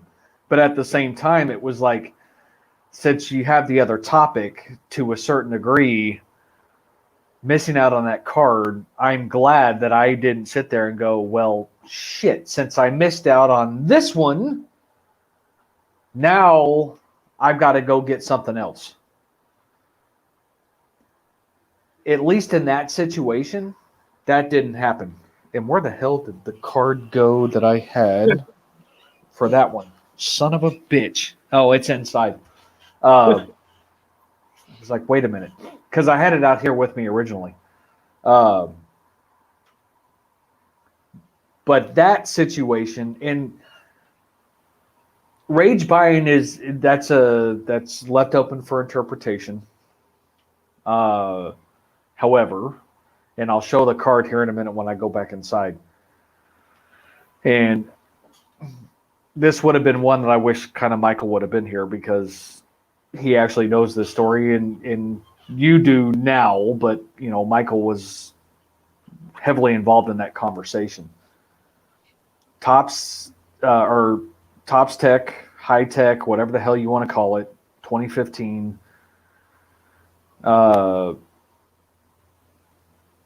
The Black Diffractor 101 autograph, Mm-hmm. BGS 9 with a 10 autograph was up on auction. Okay. Yes, it's a 101. I love on card autographs. I always have. And I would venture to say that probably 60% of most of my autographs are on card,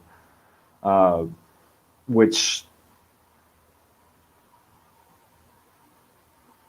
I like better. Not faulting stickers, but I love on card autographs. But it was on card, and of course, newer releases, finding on card autographs weren't always the thing. Always, usually, were the stickers and everything else. Yeah. And it was one of the cards that I had on my list of one that I really wanted. Well, there was another card that was listed as a buy now best offer type situation, and it was another 101. Wasn't an auto, but it was another 101. And going back and forth, having conversations with Michael, he's like, dude, I mean, it's a cool card on the diffractor. Oh, and yes, it is. He's like, but honestly, he goes, I think you need to go for the other one. And I was like, well, maybe I'll get lucky. Maybe because I had a set budget in mind. I was like, maybe I can get lucky. Maybe I can get both. Right? Mm-hmm. 2 for the price of 1 type deal, which never usually ends up in my favor. And so I bid on the Black Diffractor, and I lost.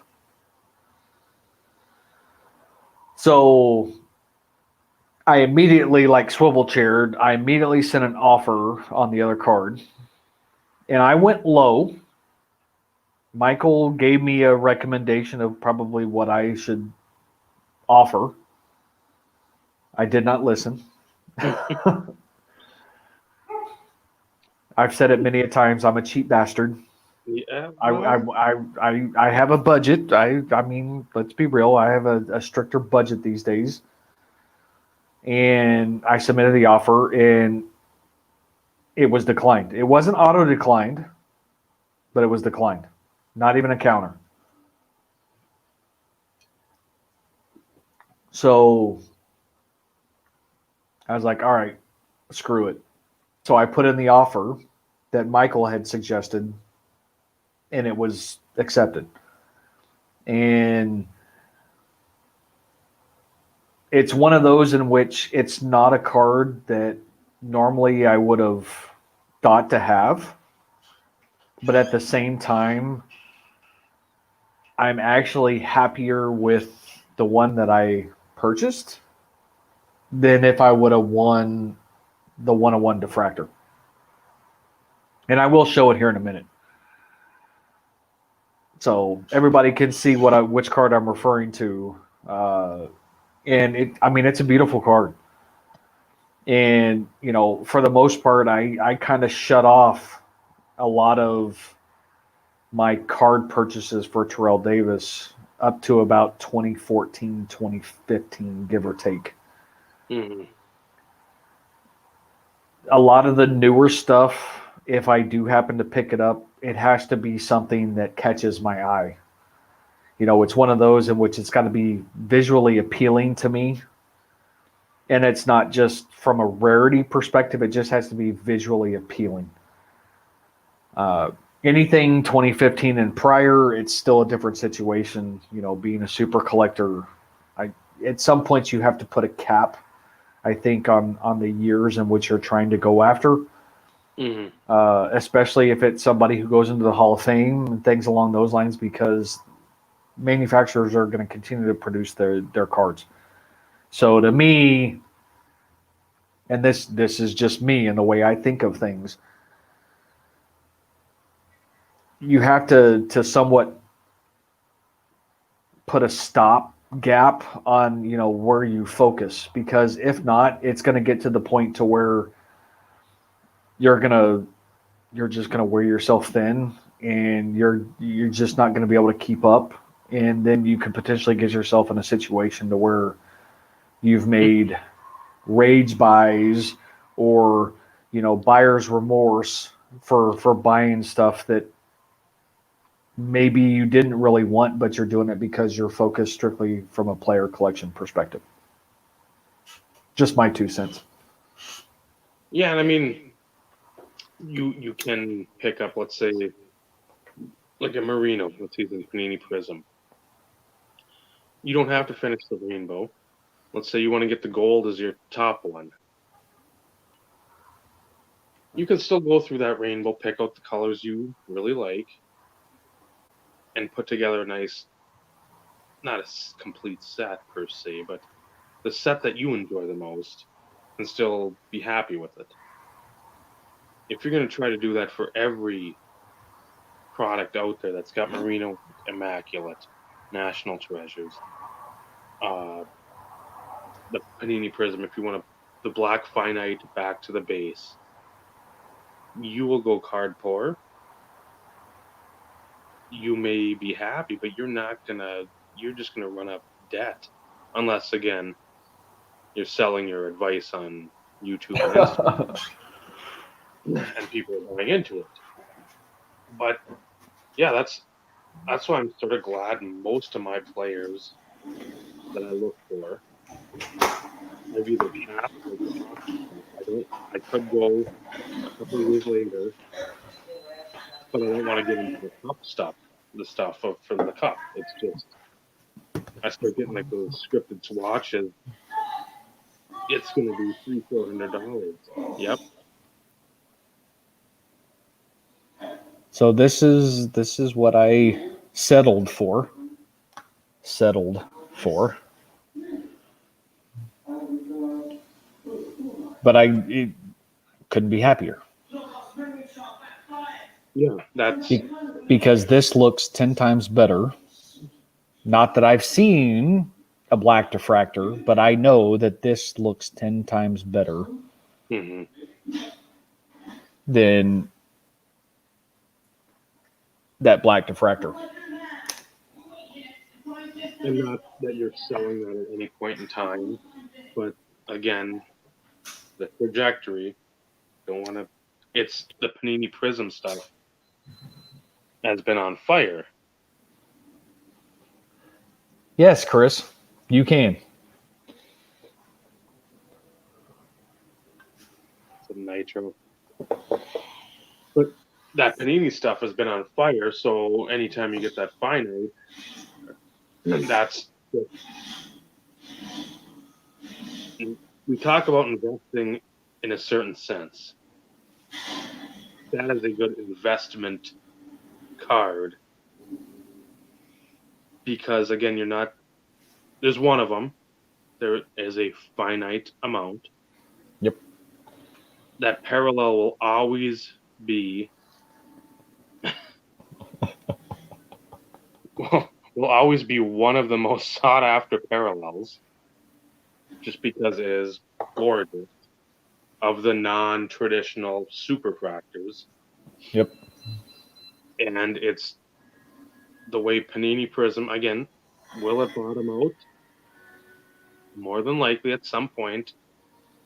But again, those cards I don't think will ever take as big of a hit as the silvers, as the base, as all that other stuff. The golds probably will take a hit as well, but it won't be substantial. The other lower tiered parallels will constantly lose their value over time. I can't see them constantly going up. The finite of any player, I think in like 10, 15 years, those are going to be even more sought after than like the ultra or the showcase masterpiece cards in the late 90s, early 2000s, just because, yes, those ones are beautiful. I'd rather have them because they're players I collect. That's going to be my preference. But when you see that finite next to masterpiece, design or eye appeal wise, it's not even close. That Right. finite is always going to come out on top. Well, and I have the insert parallel. They have an insert for that same year. Mm-hmm. And I can't think of what it's called off the top of my head, but I have that finite as well. So I have them both. I remember that from one of those videos we Yeah. were all doing together that one time. Yep. With a plug-in over here, down to 5%. I don't Yeah. know what. One of the few newer products that I've actually purchased. You know, like I said, it's got to be eye appealing. It's Mhm. got to catch my eye. There's got to be something special about it that really drives me to have any interest. Yeah, because otherwise, I mean, there's McCown stuff. Yeah, that's true too, Chris. That will never lose value. No,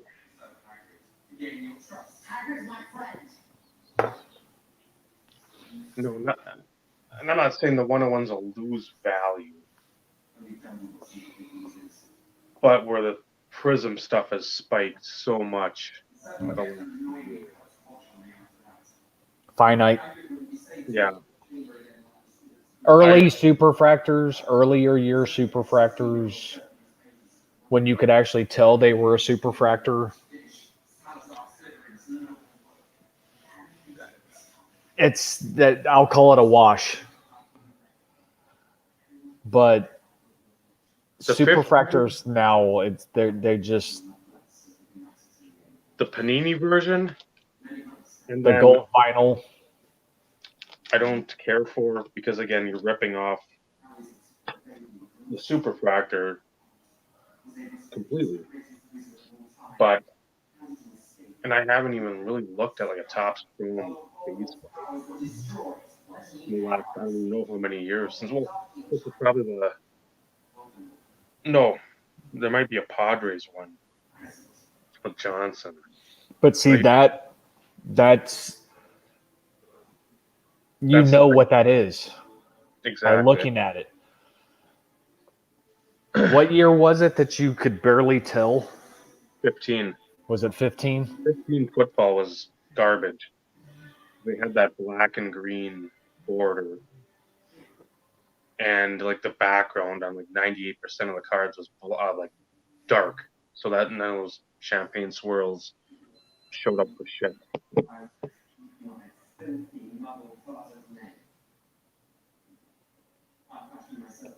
I'm not saying I don't like them, Joey, at all. I think they're beautiful. I mean, I really do.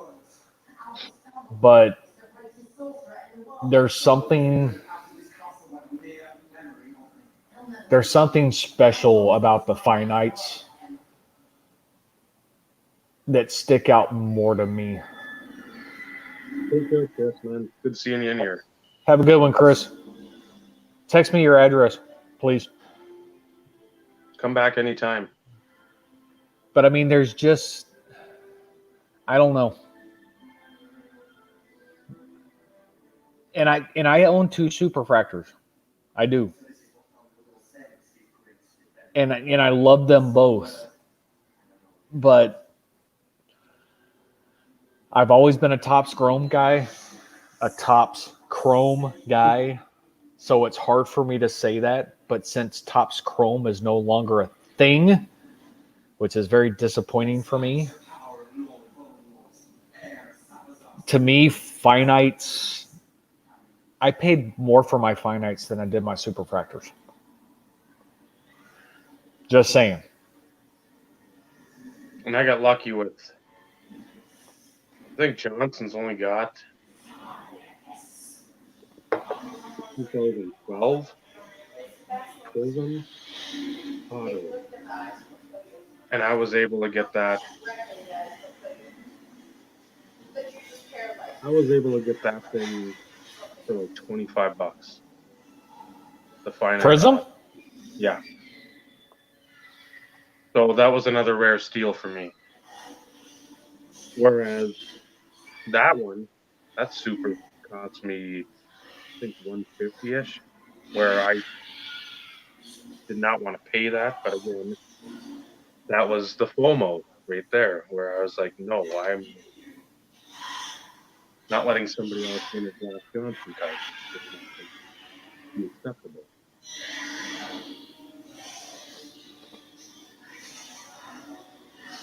So Yes. yeah, there's like the, I don't even know what you call it. It's like a black prismatic type refractor. I mean, it's not like the prism of like Topps Chrome, but it's got some of the dancing foil, and it's not like an atomic. Yeah, I It's tough to describe without just seeing it. I mean, it's not like any other refractor.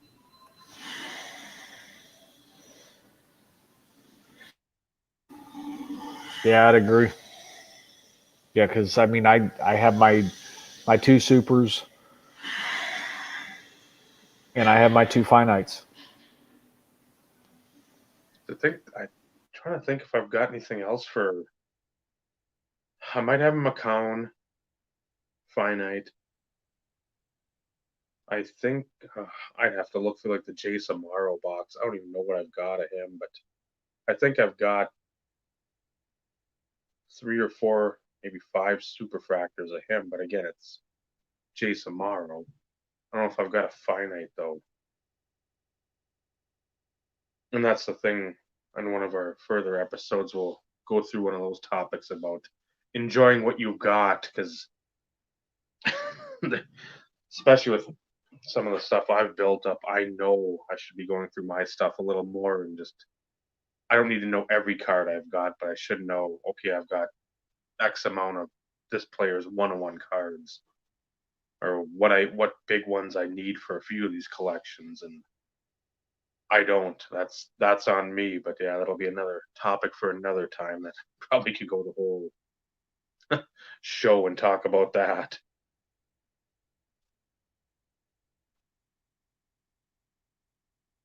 No, Joey, that is something we don't even know about. We are just don't even have a clue. But yeah, that I'm trying to think when I lose something. There's been a couple times when I've lost stuff I won't say I don't need because in my mind I need it. That's terrible to be a collector and think you need it.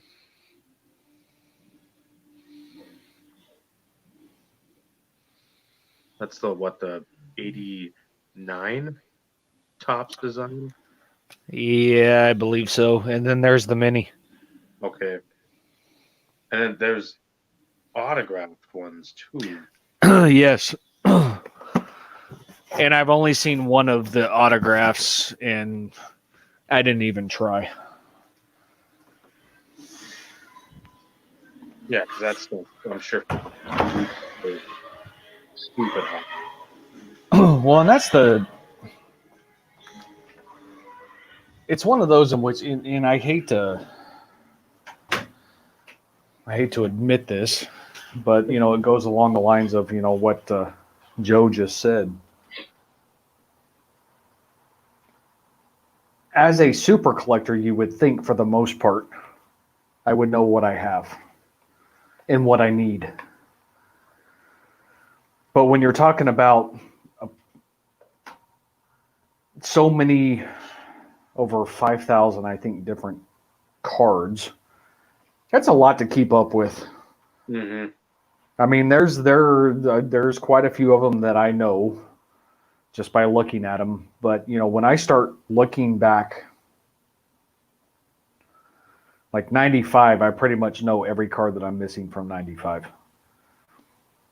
96 and forward, there's a lot of times I have to go back and check my checklist because there's so many for whatever reason that I've either forgot about or my biggest my biggest fear is always like finding something that I think I need and potentially paying big money and already have it. Mm-hmm. Which, chances are smaller, at least for in my situation, because I know a lot of those big ones that I'm still needing from those years. Uh, but at the same time, on top of just the Terrell Davis collection, I mean, I've got boxes and boxes of base and rookies and inserts and parallels. And I've looked through a lot of them from time to time. But at the same time, I couldn't tell you half the crap that I could be sitting on.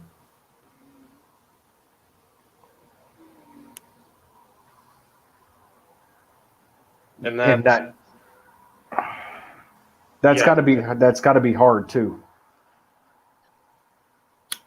with me, that's why it's been nice with the hockey guys. I've just needed one copy. I mean, unless I find something that's like stupid cheap, Which you said yourself. which I'm like, I'll take it, and then maybe I can flip it towards like another something else I need. But I'm always looking to enhance those collections instead of just I want money. I'm no, if I get something cheap, I know somebody else needs it, and they've got something I want, I can trade for that or do something, make a deal. Right.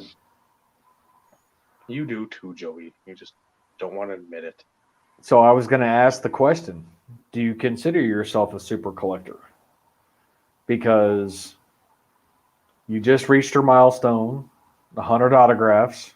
Mm-hmm. I know what it was like to reach that milestone when I hit 200 for Terrell Davis. But my collection, at least from a Terrell Davis perspective, has spanned to not just the autograph; it's base, insert, parallel, and everything else. Just posing the question. And I'll jump in while Joey types. But for Josh Johnson, I literally, if it's something like numbered lower than 100, I'm buying it. I don't care if I've got 40 copies. I'm dumb enough to keep buying because that's just with him. It's like that's the worst collecting addiction I've had. And I mean, I had Northcutt, and I picked up another. I'll show you another Northcutt. Where again, I didn't want to buy it, but at the same time, I hadn't seen one pop up in years. So I was like, I gotta buy it, and I think it's my sixth copy. Those are called obsessions, Dave. Rookie premiere. Yeah, with there. The sticker. Yeah. So I'm just like, it was like $35.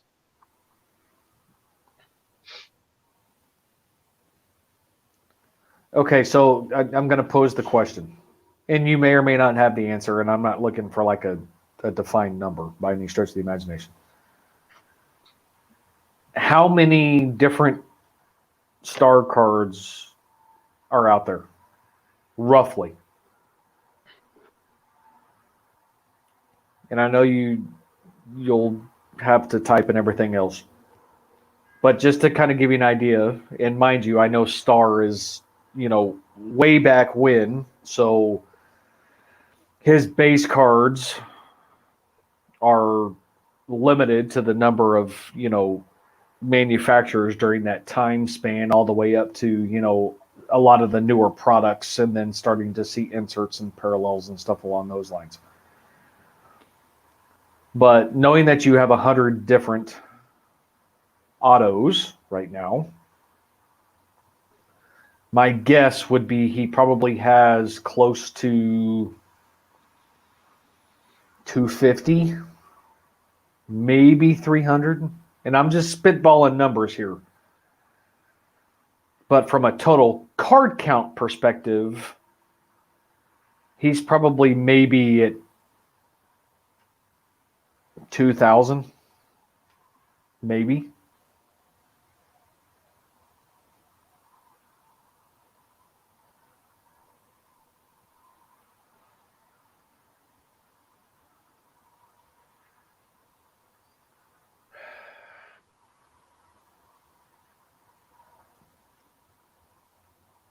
You can find some WA stuff, like those early Sign of the Times.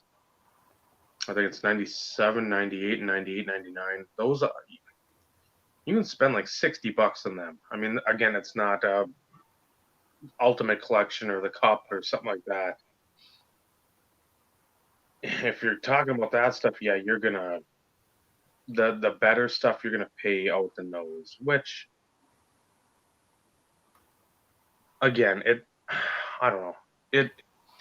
Lemieux, I'd like to get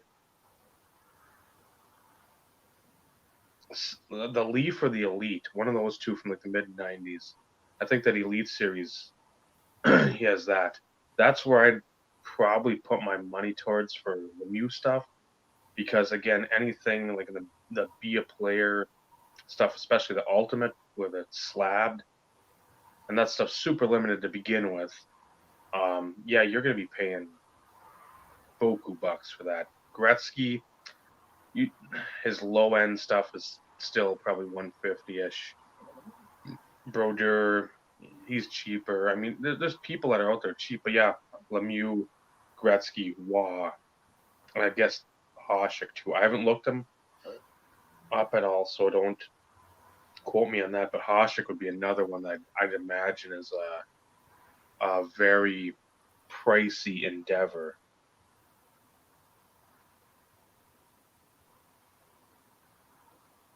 Yeah, Joey, I'm looking right now. 1,391 is what Beckett pulls. Yeah, when you said 2,000, I was thinking 1,500 was.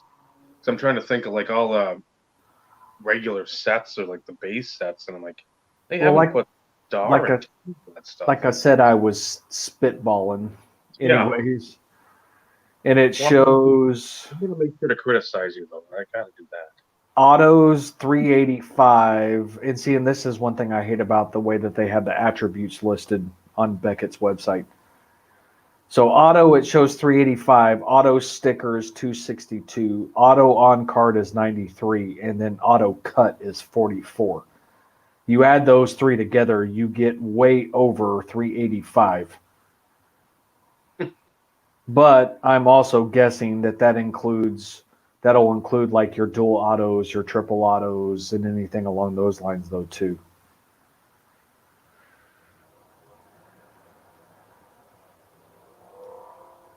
And I don't. It's one of those in which I know a lot of what you focus on, Joey, is like your autos and stuff because that was your main project through the end of 2020.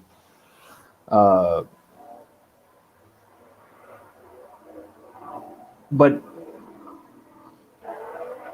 how? I mean, do you have a lot of base? Do you have a lot of inserts? Do you have a lot of parallels for a lot of the newer stuff? Or are you just were you focusing strictly on the auto plateau that you were trying to accomplish at the end of the year and then going to start trying to reshift that focus? And if that's the case, then you are on super collector status. Just going to throw that out there.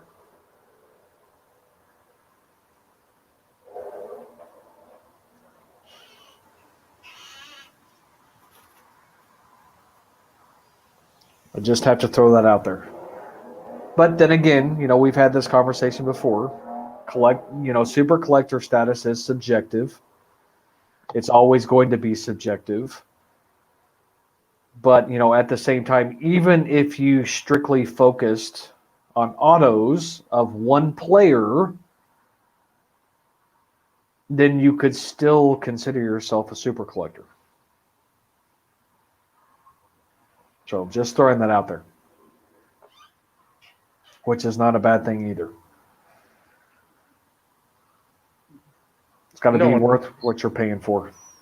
Yeah, Star doesn't have every set he's coming out with. It doesn't help that he's passed, and again, his window for signing stuff and getting even the player worn. Oh, Favre Ring of Honor, we're gonna go out there and stand there and toss our jersey into a bucket, and Panini will put it in flawless as a player worn thing. You don't have it anymore. You don't have those options. Yep. So I mean, like Joe Namath will still be there because there'll be probably free drinks somewhere. Female reporter, so he'll have tons of player worn stuff or player used or event used or whatever the verbiage is on the back. But yeah, that's something you don't see because I guess Star's health was bad for the last number of years. You didn't have autos. Joey will speak to this whenever his last actual autos were. I don't know if it was that upper deck collegiate set. I don't even know what year that was, 13, 12, 13, or he had a couple things past that he actually signed, or the last actual signing for a company was. But I can't imagine it was in the last, from when he passed, the 2 to 3 years before. I think he was in pretty rough health for a number of years there leading up to his passing. Yeah, exactly. That's what I mean. You don't have any of that player event where you do Yeah, I wish I could say the same. Which really pisses me off, to be honest, but it is what it is.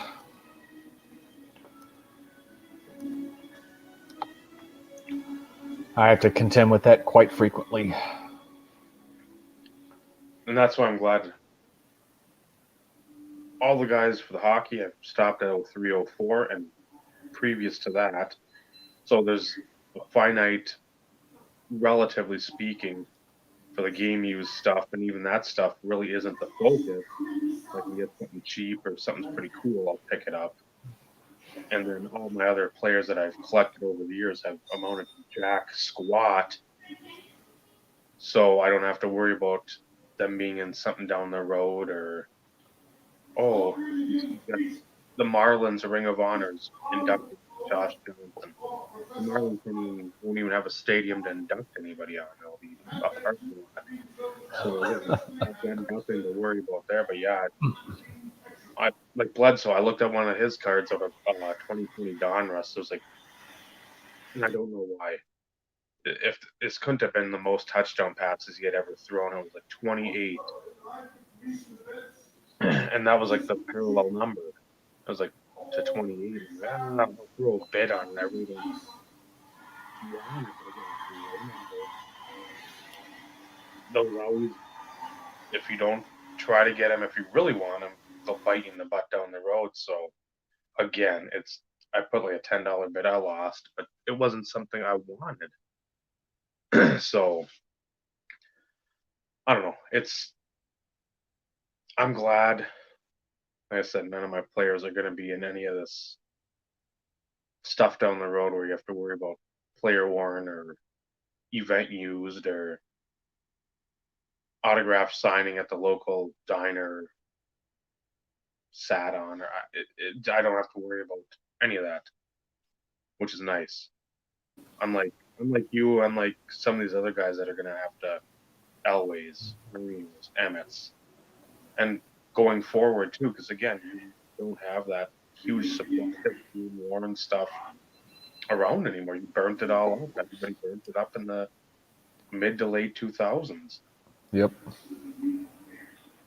But then again, it forces me to kind of put a cap on where I really stop focusing up to a certain, or I focus up to a certain year, and then after that, it's kind of like what catches my eye, and it's disappointing in high priced products that they would ever bother to include event worn. Bottom line is you save your game worn for your big dollar products. Mm-hmm. And that's the way it should always be. I mean, I know on one of the episodes we talked about the flawless dual NFL logo shield auto of Terrell Davis and John Elway. Came off of a event worn. No. No. No, that's horrible. And then stickers on that stuff too. That's another thing that there should never be any stickers on anything. Probably I'd say over $500 a box. So immaculate. Again, unless it's your undrafted 7th round pick, your filler rookie autos. I don't really care about that. But if you're getting Steve Young, if you're getting Allstott, if you're getting somebody that's been around to sign, put it on card. You've already Well, that was collectors by the balls with the price of the product. You can't say it's going to cost X amount more because they're doing that. Well, that's, yeah, I and that's one thing that I liked about Exquisite. There were no stickers. Period. mm, It didn't matter if you were a 5th round, 6th. You could have been a 35th round pick. If there was any possibility that you would set foot on an NFL field, everything was on card. mm-hmm. And that's what I liked about that too. I mean, you had Mike Haas, who I liked at Oregon State. Didn't do much in the NFL at all because I think he played at New Orleans and Chicago for a brief period of time, but on card for that stuff or press pass. I loved press pass where a lot of people didn't. But I like seeing the guys in their collegiate uniforms. I liked it on card. Take care, Joe. Good having you here, man. Doing Joe. But yeah, it's just I don't know the event worn stuff, and that's why I think a lot of collectors are looping back to these inserts of all sports from the '90s. They're like, screw this event worn BS. Nobody wants it. At some point, card companies need to take notice and say, okay, let's go back to like 95, 96, 97, where the game worn stuff that was actually game worn wasn't in every box. Make it a case hit start pumping out some inserts with technology instead of putting your money towards event-worn garbage. Make the technology inserts that people like, the die cuts, the acetates, the layered stuff, like, again, the essential credential from like the EX. Make like EX one of those case hit inserts instead of something that is pretty bland now. I mean, they're starting to do it with Score. Score, I think this year had some sort of like a Sky or a Sportflix type of insert that was a case hit. I haven't looked at what they're going for, but at the same time, I'd be much more willing to get that type of stuff than some stupid Score garbage jersey that Ezekiel Elliott slept on. Like, and at some point, the companies have to come back around and realize that nobody cares about T. Martin retro autos. Later, Ty. Adios. Well, and that's here's the thing, though, which is why you and I still have such a love for the 90s and even into the early 2000s as it pertains to inserts and the ingenuity and things along those lines. In today's market, and only having one manufacturer focusing strictly on football, they will never get to what it used to be. No. Whether it be the design, the ingenuity, the creativeness, they keep trying to recreate some of what was done during that time. And I can applaud them for trying to bring some of that back. But when you only have one manufacturer, unless you get to the point of starting over, I guess, everything's going to be somewhat of a repeat or a redo or a recreation or something that is built on something that was before. Mm-hmm. A lot of it's not going to be new. Mm-hmm. In the 90s, with all that competition, there was always something new and innovative. And that's what kept everything fresh. Not saying that Panini has done a horrible job. They're under a lot of pressure being the only manufacturer to produce X number of products throughout the year because of their agreement and everything else. But at the same time, they don't have the opportunity to try and say, okay, we know we have X number of sets that we have to produce each year. What sets can we, take extra time on to try and be a little bit more creative with the inserts? A lot of it's, I don't want to call it bland. Maybe bland is a better word than boring. But, as I've always said, I do Terrell Davis searches multiple times a day. I always have. Mm-hmm. And a lot of it in 2020, it's just like, meh. It doesn't do it for me. And that's not a jab at them. It's just the fact that it's like these are repeats from years prior. Mm-hmm. Legends of the Fall, insert set for Donruss. They're doing it again. It's pretty much a recreation of what it was last year with the same level of parallels. When you start getting stagnant Legacy was the only one that, had some creativity. Mm-hmm. Even when it came to like their parallel variations and stuff, there was a little bit more, I don't want to call it creativity, but there was a little bit more of some distinction between the varying insert parallels. But when you have something, now since we only have Panini, what before it was always Tops. Tops was always the flagship product, and I'm using quotes. What's the flagship product for football these days? Is it Prism? Is it Donruss? Like base Donruss? Yeah. And to a certain degree, that it kind of detracts what as collectors, and me personally, being a set collector for a lot of years, Tops was always the thing I used to collect too, on top of Tops Chrome. So I always put Tops and Tops Chrome as like the must-have Mm-hmm. set from every year, whether I purchased it, whether I built it, whatever it was.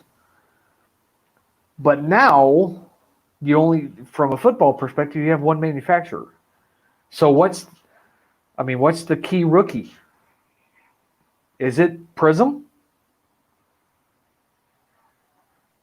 I gotta imagine so. That seems to be the one that,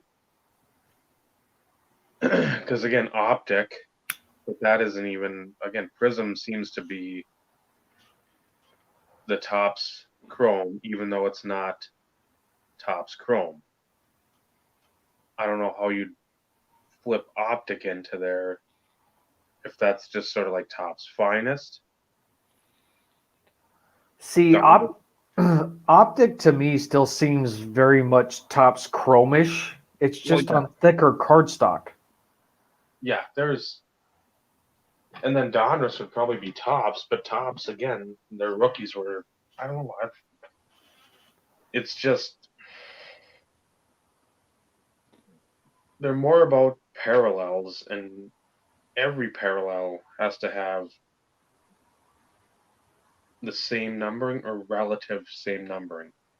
And then sometimes they'll go a different year will be the gold won't be a 10, it'll be like 25.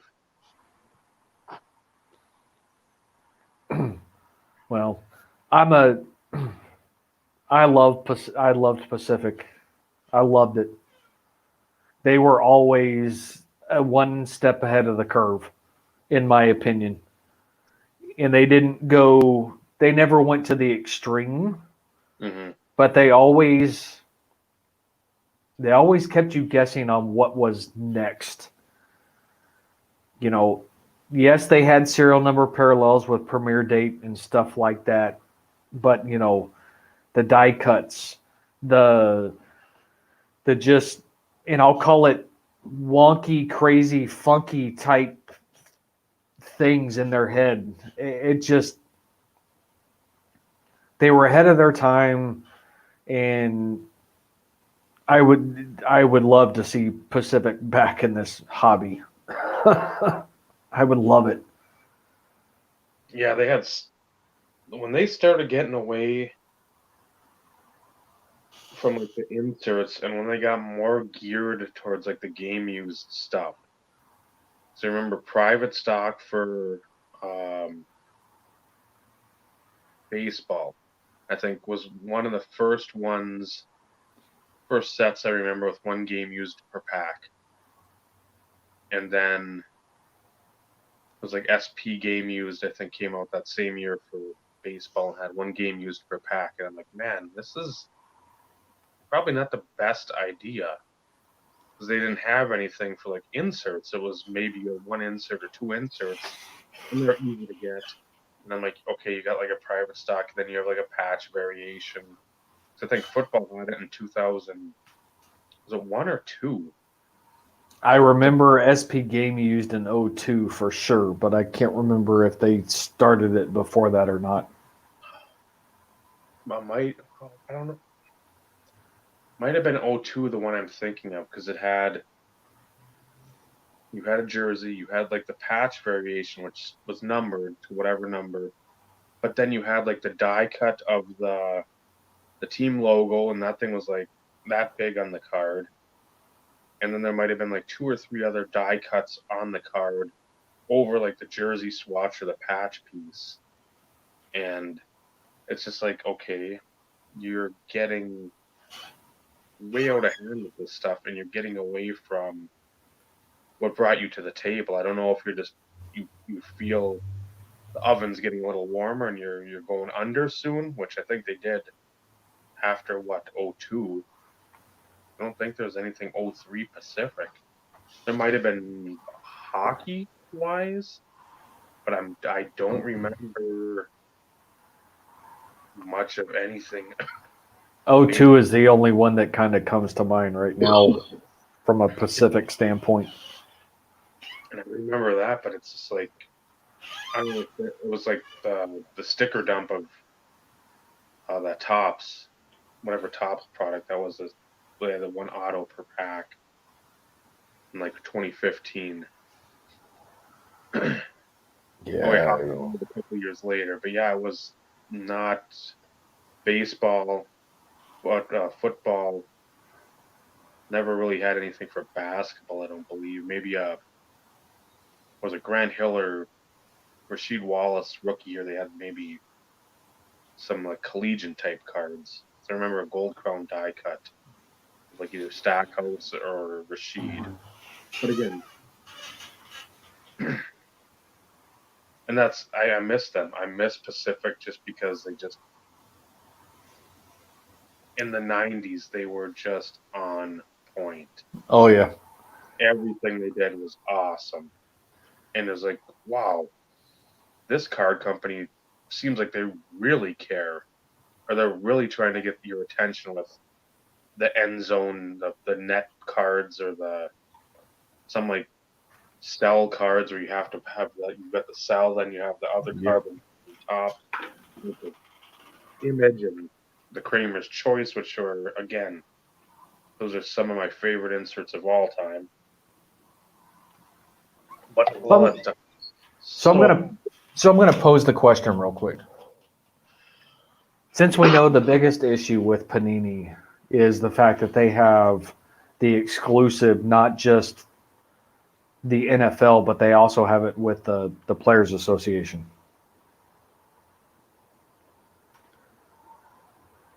If Tops or Upper Deck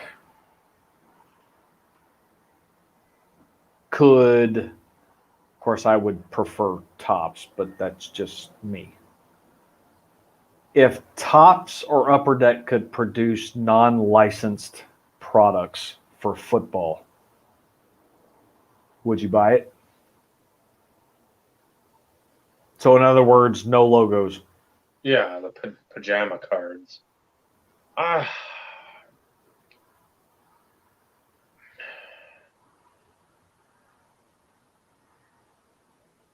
have to see some again what they would produce. I'd probably be more apt to buy Upper Deck as much as I want to see Tops in the game. Again, I just think with like Upper Deck's photography, that's what I always go back to. I'm thinking like some safety, Derwin James hitting somebody and just like flipping them, or some cool picture they always seem to have. Even if it was no logo, you could see that it was a cool picture. Where Panini, with their baseball stuff, and it's the pajama cards, it's horrendous because it just basically looks like some like Cialis commercial on TV. They are pretty bland. They're bland.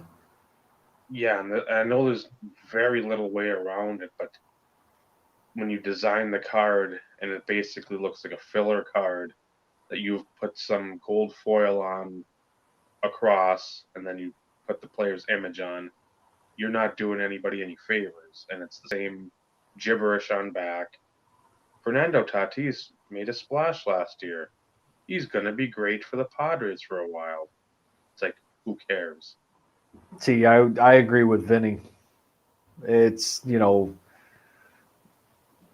I miss the actual refractor. Mm-hmm. The prism stuff, I'm sorry, it just doesn't cut it. I miss the refractor. Yeah. So now I would see the baseball ones. I'm like, oh, I don't want to get sucked in. I just, They look I so nice. mean, I mean, I get the reason why they do it. They're trying to fill that void because, and let's, and I'm speaking from my perspective as a football guy. Typically, as a collector, you sway to one product as like your prime compared to others. Mm-hmm. You know, in the '90s, like I said, I loved Pacific. Opened a lot of Pacific. I loved it, but my fallback was always Tops because Tops has been around forever. And then when Chrome came into the mix, the whole refractor thing, it just those were my go-to. And you know why Prism does what they do. They're trying to fill that void of the refractor, Mm-hmm. but it's just not the same. But No. even from that perspective, for refractors from a Tops perspective, even got to the point to where they weren't like they used to be either. You go back to the early years of the refractors, whether it be Topps Chrome or even Finest for that matter, Mm-hmm. they were different in the early years compared to what they were in the later years. For whatever reason, they decided to change that technology, and a lot of that just they're not the same.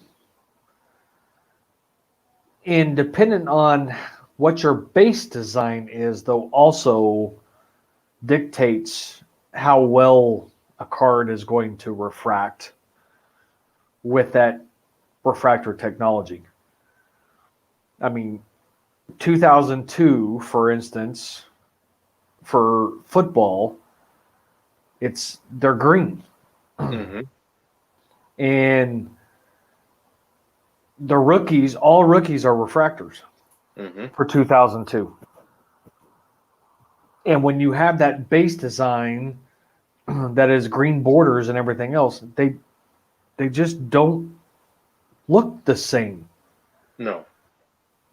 And that was one unfortunate thing that kind of agitated me with Tops. Not only was it just them going from just having refractors when they started introducing, the sepia, the Negatives or whatever. all the variations of the blue wave and all this other kind of stuff. I've always said it, and I've said it in past episodes. If it ain't broke, don't fix it. No. As a collector, I understand you got to try and keep it fresh. But why inundate a product with 15 variations? I just, I know it's a money thing, and okay, I get it. But when you start introducing that many different variations, that just means that you increase your print run. The more variations you have just increased your print run, Mm-hmm. which to me cost more money. Just throwing that out there. And I wouldn't be if they did a base and you had the base refractor. I like the prism refractor. That one always shines to me nicely. Then if you had a blue, gold, and red and the super, that would be probably the perfect amount. I can see where you don't want more than just one or two, You have like 15 of them, and then like 8 of them are exclusive to Goodwill and Shopko and Petco and JC Penney, and it's like you don't need nobody can find any of this stuff at these other places. It's gone everywhere, and that's where Panini makes that mistake. It's just like I don't need every possible retail outlet in the world to have their own exclusive. You're just saturating the market, and that's one thing I don't understand. Where the newer investing type folks, they just don't get. You've got all these other variations out there. They're pumping, Panini's pumping everything out. This stuff should not be going for the price it goes for. Right. You should be concentrating on other stuff. But again, it's just that's a mind-boggling situation. And then again, where Topps Chrome, Panini Prism, I don't need every possible combination of colors on the spectrum of a rainbow to be in your cards. I don't. The thing that I hated was it this year, and I don't know if it's Optic Baseball, but they had like that little 100 logo, the little emoji, the 100, and that's a refractor. They've got all these, I think 42 for Jackie Robinson might be in there. I mean, you've got now number-based refractors, or the parallels. It's like I know status and aspirations, and I knew like the season stat line and the career stat line. Those make sense. I don't need to see like a shit emoji refractor prism. I don't. But that's where anybody in creative seems to be going. It's not like, well, why don't we just stick to these 4 things that have really, really worked? Let's just keep on opening Pandora's box, hoping that it doesn't slam on our nose or fingers one of these times. The pulsars were pretty. I'll give you that. I will give you that. 2 cards that I'm missing.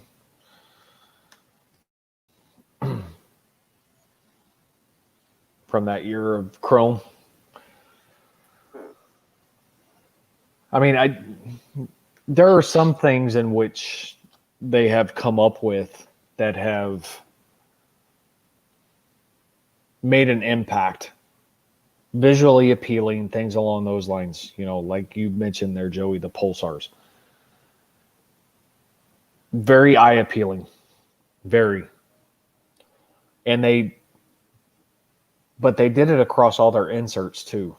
And it wasn't just, the base. It was whatever insert that they had. They also had the pulsar variation. Not that that's a bad thing, but at the same time, it's getting harder and harder these days to be a true super collector of a player. Because when you have 15 million parallels, and like you alluded to, Dave, the retail exclusives, knowing that they may have a limited print run, but they're not serial numbered, so you don't know. Mm-hmm. It makes things that much more difficult to be a true player collector. And not that if somebody has the opportunity or has, an infinite amount of funds, for those people, it's easy. But for a lot of us these days,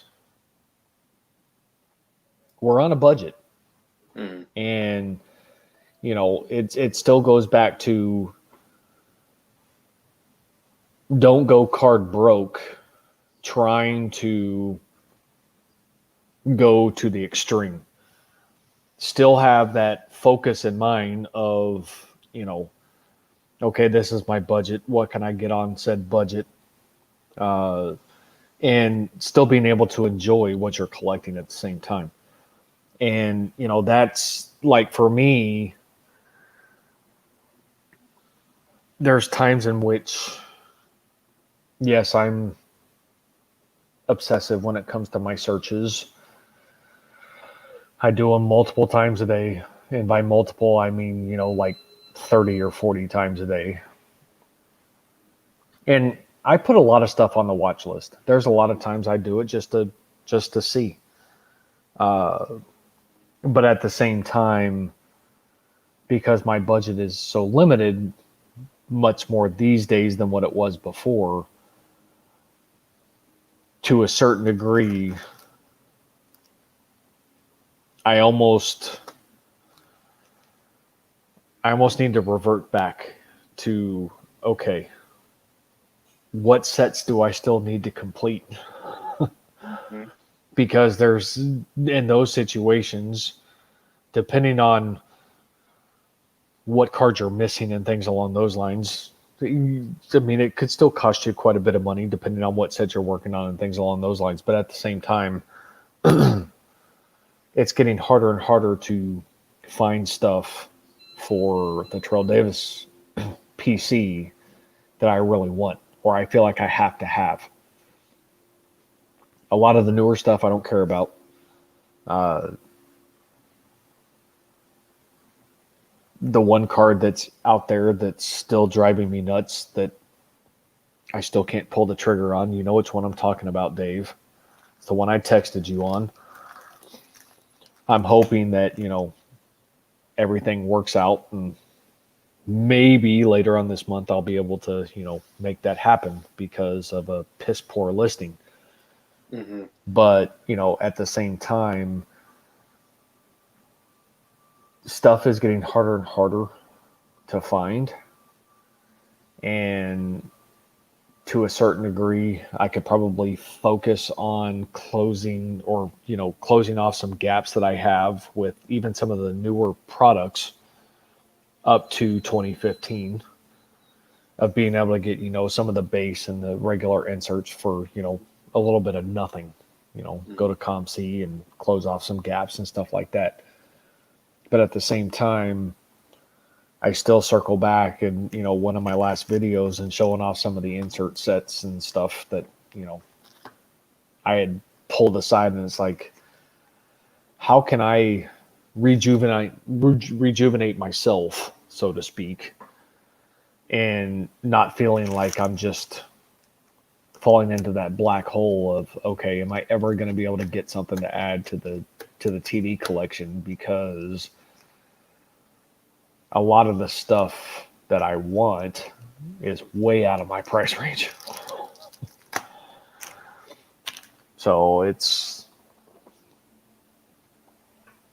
And we've said too, like if you want to fill those holes, make sure you leave yourself, and again, discretionary funds are it varies obviously, but because you don't know when something big may pop up. That's the only bad part about being a collector. It's like there isn't like, okay, in April and August, those are the 2 months I've got to make sure because that's when the big stuff's going to be listed or the rare stuff. No, it's no clue when any of that stuff. So you could put like a ComC order, spend like let's say 80, $100 on finishing off rainbows or up to the 101 or whatever it would be, and then boom, there's like the PMG green in auction, yep. and you're just like, well, I doubt I'll be able to get it because it'll probably go for a new car, but I'd like to make some sort of serious run at it. Yep. And that's the thing. It's such a tricky, delicate balance where you're like, I want to get stuff in, but at the same time, as soon as I get this, and it's not killing crap, but again, it's at the same time, it's the lower end, lower tier stuff. It's the filler, but that's the stuff as a super collector, as a collector, we all should be after as well. But that's the time when boom, there's a essential credentials 98 on there, and you're like, huh, Yep. that's how that shit works out, right? Well, and that's happened many a times. Mm-hmm. Many a times. And that's where I've said, I've kind of overstretched certain situations that I shouldn't have. Uh, it's the nature of being a collector, and especially player specific. It's one thing to expand your collection, but when you were like me, who's narrow focused, you who are broad focused because you have multiple guys that you collect, you have more opportunities to potentially come across those situations more so than me. Mm-hmm. And to a certain degree, I'm not complaining by any stretch of the imagination, because by all means, I, even as a player collector, and going back a few years, it was like he was in every new product that came out, and it's like, oh my god, I got to get all this stuff. Mm-hmm. Uh, but with me being so narrow focused, and a lot of the newer stuff having really no interest in, to a certain degree, I can focus more on the opportunity to fill some of the gaps and stuff along those lines. But like you said, there's always that situation in which you spend up to your budget, and then all of a sudden here comes something that it's like, oh shit, it's been a long time since, a long time since I've seen this, and it's like crap. And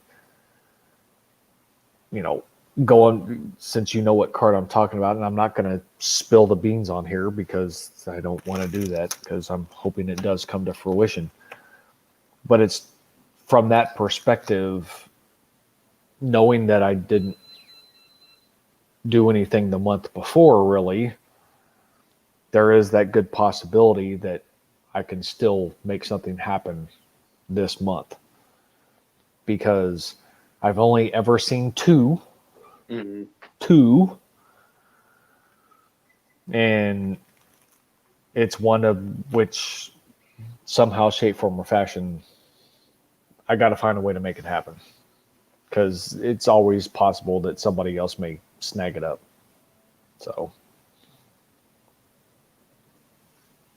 And then, there's never been a regret, ever,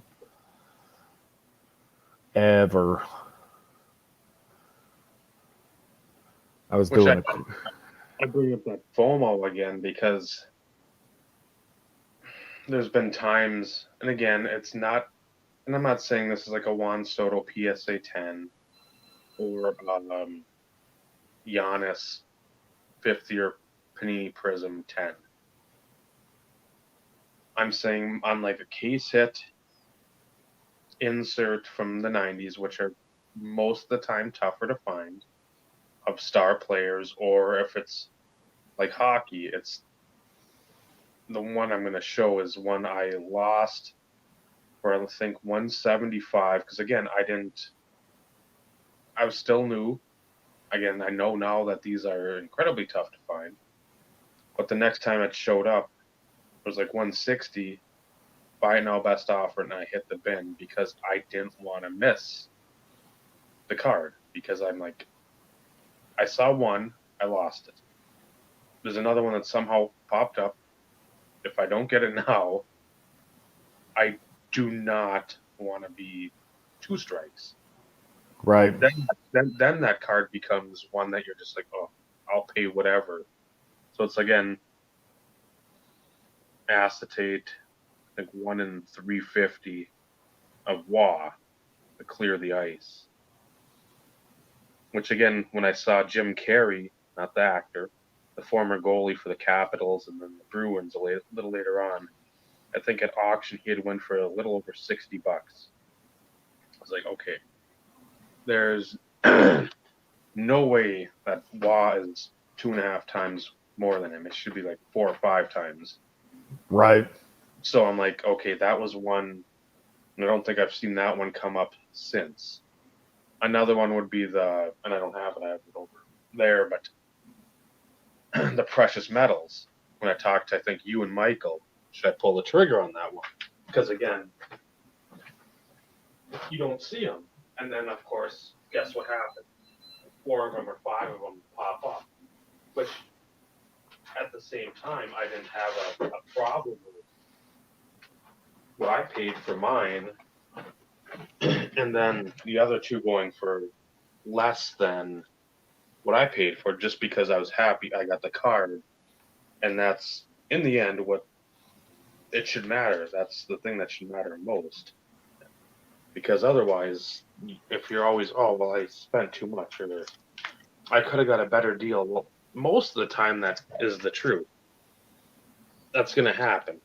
But if you're happy with your card the time you get it, that's what matters. And I mean, if you got the disposable or discretionary income to make it happen, Yep. do it. Because again, I'm horrible with the FOMO, or if I've missed out on something, or if I've gotten outbid and I sit there and lament. I don't have regrets buying the stuff. But when I miss something, I just don't forget it. Yep. Oh, well, that's the thing. You're always going to remember those situations. Because in this one, too, is another one. And this was more so because the baseball insert of this kind, or the refractor variation, which I got, was so hot. Like, you know what? I told the guy, I said I'd pay American whatever I wanted for, because it was from Canada. So it was like $85 Canadian. I said I'd pay you $85 American just to get this if you take a money order. Because again, at the time, I couldn't send anything PayPal wise up there. So I was like, yeah, sure. Then I sent one up. It wasn't an international one. I remember that. Sent it back. Or no, I sent money up there. I sent like $85 cash and a birthday card up to Canada. Yep. So he sent this back and the money order, which I was able to go to credit union, and they plopped it Cashed right. it. Yeah. I put Boyd on there or something. And so again, the Centurions, which you just don't see. And then I wish it was they had the man inserts with the refractor, which on the back it's Yep. a refractor. I have one of those. So again, those are super nice, but at the same time, I'm like, I'm not letting that go. Right. Because, and then the guy from Czechoslovakia had the same card, but it went for, I think, about the same price as what I had gotten it. So I'm like, I feel really good about it now. Right. So, again, it's some of the time, it's you've missed out on one card, and you don't want to do it again. Or another time, it's like, you know what? I don't care if I see another card 2 days later. This card ends right now. I'm going to pay probably above and beyond what I should, but at the same time, I'm going to be incredibly happy in getting it. And Right. that's some of the. Oh yeah, come on, Ty. And then you have crap like this.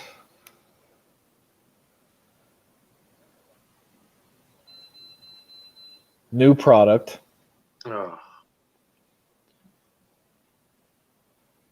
And that's their asking price. that's insane. No. I mean, I have it on my watch list. Just saying. Oh, well, you've got to just see if somebody eventually but bites that. but somebody's going to pay something stupid for something that shouldn't go for more than about $300. So there's my Centurions. Mine's Oh. better because mine's. Well, I can. Yeah, I wouldn't come. This one wouldn't come back at 10 either. There's some above the. You can tell that top left corner above the number. It's a little whiting. But again, I wish mine had the protector on it though. That's the only thing. and I know like Brad when he got his Merino refractor, peeled it right away. Yeah. And then the Matt, the guy I did the podcast with about a month ago and all that, he's the same way. He's like, you got to peel that stuff. I'm like, I can't. I am not in that camp. I just never. The Select Certified 96, 97, I might, because they're just so gaudy with the like protective cover. I mean, it's like I've kept it on my 97s. it's. I'm just so. See, I'm in that camp. I just can't. Yep. Because that's not the way that they were produced. And No, then you had now, and I don't know what year it was. I believe it was 97, 98, I think. Topps Finest. They had a parallel that was non-protector. Mm-hmm. So S card, like the player was, you could tell right away it was different, and the refractor, because the refractor on the back was refracting too. that was the set. So you knew that it was that specific parallel type version. But I have never, speaking of Brad, that never fails. Never fails. Ears were burning. But it's now like Mystery Finest, you gotta. Well, yeah. I mean, you gotta. Because that's the only way you're going to know of said select number of players who you got. So, I mean, that was a must. You had to. Yeah, that was the black, like a blackout curtain peel to that, where it's nothing. You didn't know. Like, you knew on the back, hockey you'd have, and then the football in 97 as well. You'd have like the three players, but it'd be the same player. You just didn't know what bronze, silver, gold. And then if it was a refractor, you could tell because obviously in the back, under the number of the card, it was printed refractor. So you're like, okay, I sort of know what's going on, but on the 98, yeah, see, look at that. On the 98, I think they had, what, 4 players on the back, I think, and then Yep. peel them. But yeah, that was one that I wish they would have kept going with too. And it just, I love those mystery finest because it was a mystery. And it was different. Yeah. You know, it was I mean it was different. Very creative. The only issue is you could always run into situations and where you could ding corners and everything else because that peel was not always the easiest to get off. No. But you know, I mean, I know I bought a few boxes in 97 and a few in 98, but you know, the only time I peeled was on Mystery Finest. That was it. If there was protective coating, I left it alone.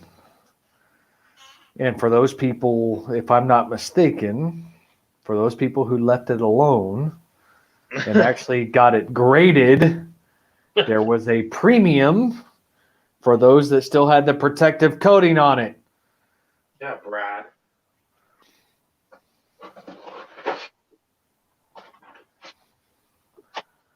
Yeah, there's the Vinny's point. Shuffle over here. I know it's not that. Just saying, Brad. Yeah, you And I get it's a personal preference. Blah, blah, blah.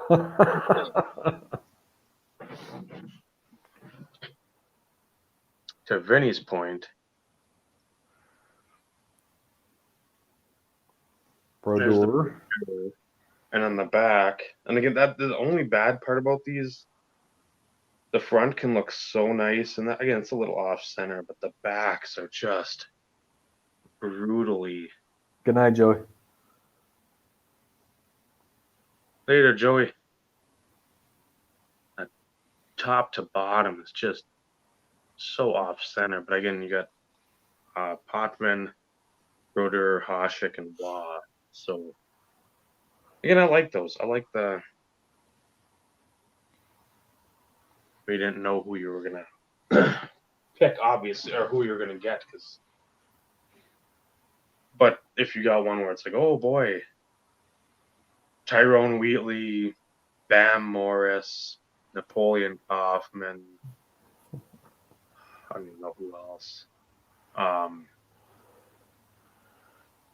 to think who the Ravens running back was at that point in time, because it was before Priest Holmes. Eric Rett. It was like something like that. It's like, oh boy, what a joy. Who am I going to get? The garbage gets this one. It's like, man, there's, yeah, that. And that, I can't imagine that cost tons of money to try to recreate that. I mean, just imagine kids now. I mean, guess what? You can learn how to do this without being damaging a card. If you're too rough, it's on you. Yep. Oh, that was. I always worried about jacking up the corner or whatever, or scratching the surface, because that's, especially from a refractor perspective. If you had the chromium finish, and then if you had the refractor finish, it was very, very easy to freaking get a surface scratch while trying to peel them. Yeah. Cool idea. Maybe not completely well thought out, because they maybe should have put like a pull tab or something that, but at the same time, like you said, to be able to somewhat recreate something like that, you wouldn't think it would be that difficult, because it's the mystery. That little piece of film that can't cost hardly anything. And imagine if you put some kind of, okay, you put the best players in baseball on one, or the best players in football.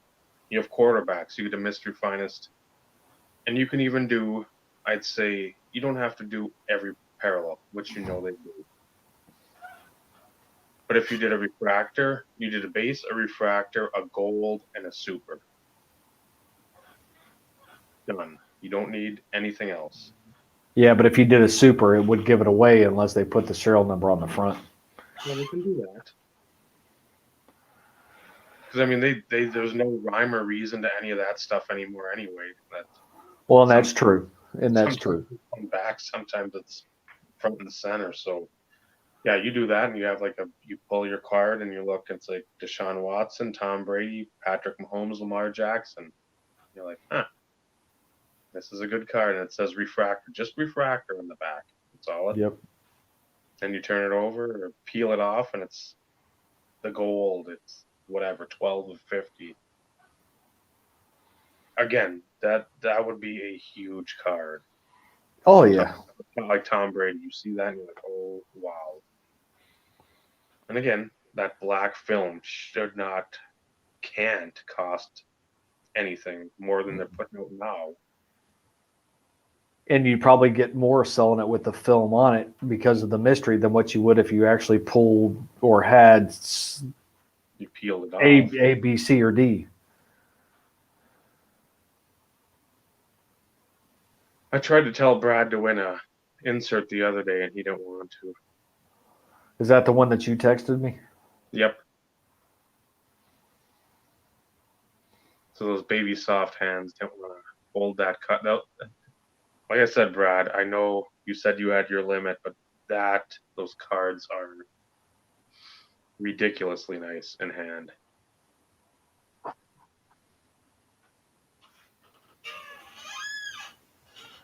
Good old finest.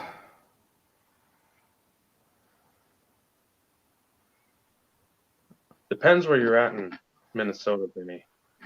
I'm in the middle of, I'm not in nowhere. I'm pretty I close would to Canada. I would call that a steal. Hell, I think the the last one that I saw listed for Terrell Davis, I already have it, but it went for like 36 on auction.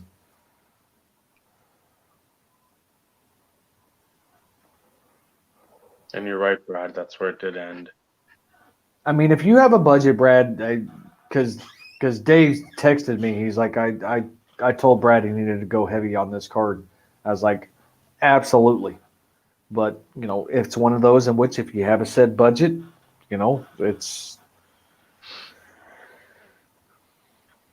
tough in those situations. Yeah, and again, the scan of it it did it justice. It did it where you could see it was, I'm probably 4.5 from Faribault, 5. I'm up in Ely, and that's pretty much next to Canada. It's about 2 hours north of Duluth. But that card, I'm not gonna say you're gonna regret it because you've got that dude's been just unloaded. And I mean, if I had endless funds forever, that would be. I mean, I would have cherry picked several because I mean, it's just insane the stuff he's had and the quality he's had. But that one, that you just it's you don't see them.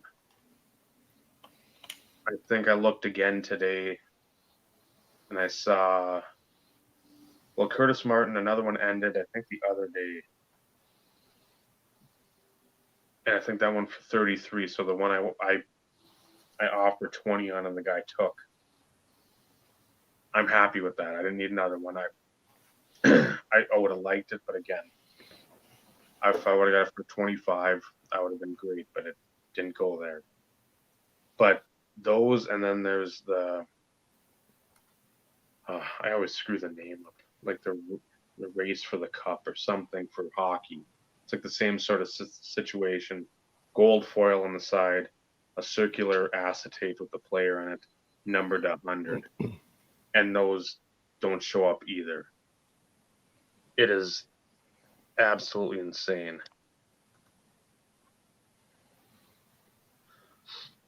So again, Brad, next time that Marino pops up, don't give me your budget BS. I don't care. Get it. lay off a case break or a box break. You don't need any more Blue Jackets. You need a Dan Marino. So I've never seen one of Terrell Davis on eBay. I only saw it on Mercari. Okay. There's an Emmett Smith is up, but it's got a 275 starting bid. It'll probably sell for that too. Oh, I know. It'll probably go for more than that. I wouldn't be surprised if it reached near 400 because you don't see them ever. Yep. And it's just, again, if once you get them in hand,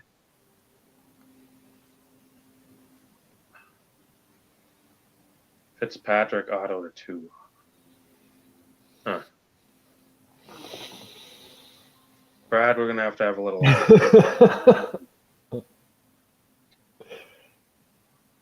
Collect what you love. I know where you're going. Yeah, I'm happy you got one, Brad. Now that that's out of the way, get the Merino next time. It's not up to us to tell you what you should be spending your money on, but Yeah, Quest for the Cup. But- Venue. but There's three but different versions of it. I think 06, 07, 08, 09. I think there's a couple others down the road that were numbered in 99. But like the 96, 97 Black Diamond. Those are the ones that are numbered to 100 that if I could find the WA, and that's one I regret. Again, right away when I was starting to go heavy into WA and Brodeur, I had like I think $40 opening bid or best offer. And so I think I put like 85. So again, I don't know. I'm just throwing numbers out. And even before the guy could counter or say no, it was already sold. Because I'm sure somebody put 200 on it. Again, thankfully, Brodeur's not in a couple of those big sets, which I do wish he was, but at the same time, I'm glad he's not, because that's just $200 more, whatever it would be, piss it away there on that, which I'd be happy with, but at the same time, I think there's I don't know if there's Sakic or Forsberg in there, I can't remember, but again, there's enough players in there that I've followed. If anything comes up on auction and it's a reasonable price, I'd try to make some sort of run at it. But yeah, those are just such nice cards. And Brad, when you get the chance to get a Merino, when that happens again, do it. Because again, I really do think when you look at them, if you were to get one, you'll enjoy it. I mean, you'll be like, okay, I see what he's talking about. I know he talks a lot, but this is one thing he's talking about and saying something right, hitting the nail on the head there. Oh, let me look. Let me check. not if I get it first.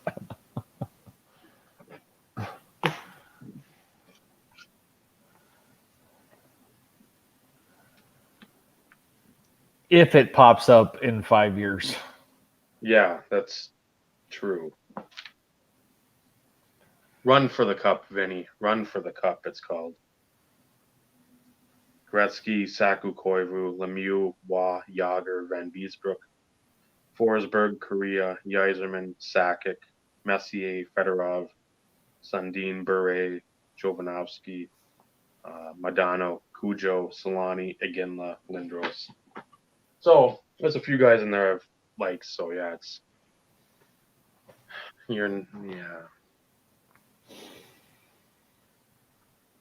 I think you didn't hear me earlier, Dave. I've never seen a Terrell Davis pop up. We're trying to get Brad dip into that more of those 90s inserts. I'm glad I got him that finest refractor. I was hoping he'd convert fully, but again, Well, we can't win them all over, Dave. you can bring a horse to water, but you can't make it drink. Can't win them all over. Not calling you a horse, Brad. You're a friend. Are you sure, Dave? Well,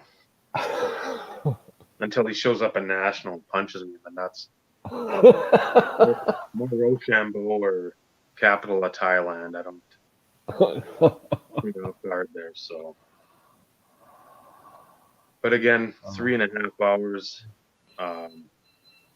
Yes, this is correct. I got to work in the morning. As much as I want to continue on finding out that StreamYard for the free account limits you to Bob, of course, right at the end.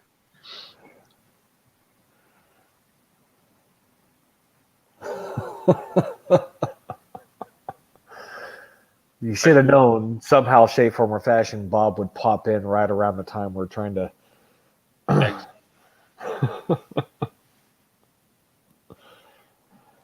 To me, it doesn't matter. I mean, no, we'll get you now, Bob. It doesn't really matter.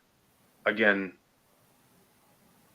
as long as condition is noted somewhere in the description, as long as there's a scan, like I said, of this card, just because it's handy. The front looks nice, again, centering decent enough, but that back, and I knew it too. That bottom is just so. You look at the top, and the bottom's just a sliver in 80/20. As long as everything's noted, I prefer that over graded. I mean, if it's graded and I can get it cheap or for the price I would like to get it for, I'm all in. But I mean, I don't. If this was a PSA 10, let's say the back was perfect, I'm not going to pay $150 for it because it's a 10. I don't care. I'll get that for 20, 25, and I'm happy with it. I hate that, personally, for at least what I consider my heyday, I hate the fact that grading impacts the overall value. I get it. The stuff is old. Mm-hmm. And a lot more condition sensitive, but at the same time, just because somebody else has deemed it near mint to mint or a gem mint shouldn't dictate the asking price or the selling price for something that is in just as good a condition in raw grade. Me, I'm going to pick raw all day long because I'm not paying the premium. And like you said, Dave, to a certain degree, if it's notated in the description, so you know what you're getting, always consider that in your final bidding price. But at the same time, just because somebody else who's looked over it with a jeweler's loop and a sign said grade, I have a hard time paying a premium for something that's graded over, something that's not. I would take a chance on something not graded all day long because, case in point, this having a refractor line in it, your bare minimum grade is going to be a 9. Mm-hmm. Okay. However, this was graded a 9. I would probably have paid $30 to $50 more for this card in a 9. And probably 4 times that if it was a 10. Grading is just another way of inflating the selling price of cards. That's my personal opinion. And not saying that it's not a bad thing to have graded cards. I have a few PSA 10 rookies. I have a BGS 9.5. And I'm not saying that it's a bad thing because it does increase the value, so to speak. But I'm a firm believer that premiums for grading should be on rookie cards, Mm-hmm. not inserts, not parallels. It should be because players only a rookie once. Unless you're in baseball and you have, your pre-rookie card or your extended rookie cards or, your rookie card and then your rookie cup and then your future or your debut card, whatever the fuck it is. But, speaking from a football perspective, premium should be, you should pay a premium for graded rookies, and that's whether it just be a standard base rookie, autograph rookie, patch rookie, autograph. If it is a true rookie, and what's deemed as a true rookie, to me, that's where the premium should be. I shouldn't pay $1,000 for this card. Not that I paid that for this one, but I shouldn't have to pay $1,000 for this card because it's a PSA 10 and it's a 101. No. I don't get it. No, again, it's like I said, I'm gonna pay. I'll have at some point a BGS 9.5 that comes in, or a Bruder card that I'm super stoked to get. I paid $14, I think, more for that than the last copy that went off in, I don't know, May or early June, and I was happy to pay that because I threw out an offer. The guy, 15 minutes left, and guess what? He took it. So the grade had nothing to do because it's a stupid card to grade to begin with, and I'll say that across the board. I don't care if anybody disagrees. I'm not just saying as an opinion. I'm just saying if you grade these, you're an idiot. And the guy, I don't think he did, but he had it. Again, I'll take it because it's a Bruder.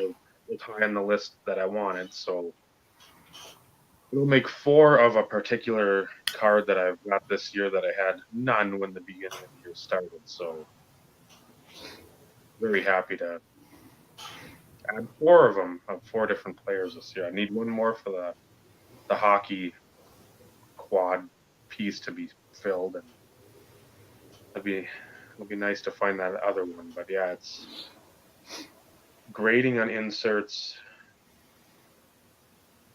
I don't know. Again, unless it was something you wanted to just secure yourself, and okay, all of a sudden it blew up and you wanted to sell it. I can understand that. If you just want to protect it, I know one touches, I know. If you just want to say, the peace of mind, I want to slab the thing, call it good, and you get a 7, and that, you're like, thumbs up to that. That's fine. But again, people going out there and purposely saying, oh, I want all the inserts, everything gets slabbed. That's dumb. It's just, it shouldn't. Like Steve said, vintage. I like vintage being graded just so you know it's authentic. I don't care if it's miscut, off center, whatever. And then rookie cards.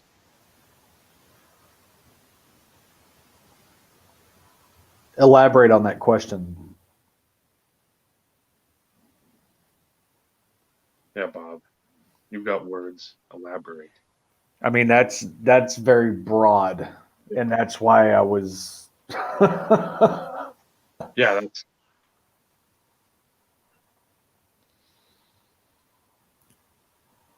I mean, I've been looking for a 97 PMG for ever and a day, but I'm not going to buy the one that's up on eBay right now either.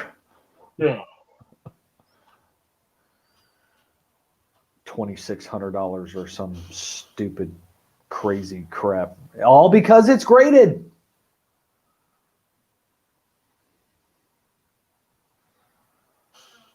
Like since the product dropped, and you're like, oh man, that particular card and said product is what I need. Yeah, because that question could go a multitude of ways.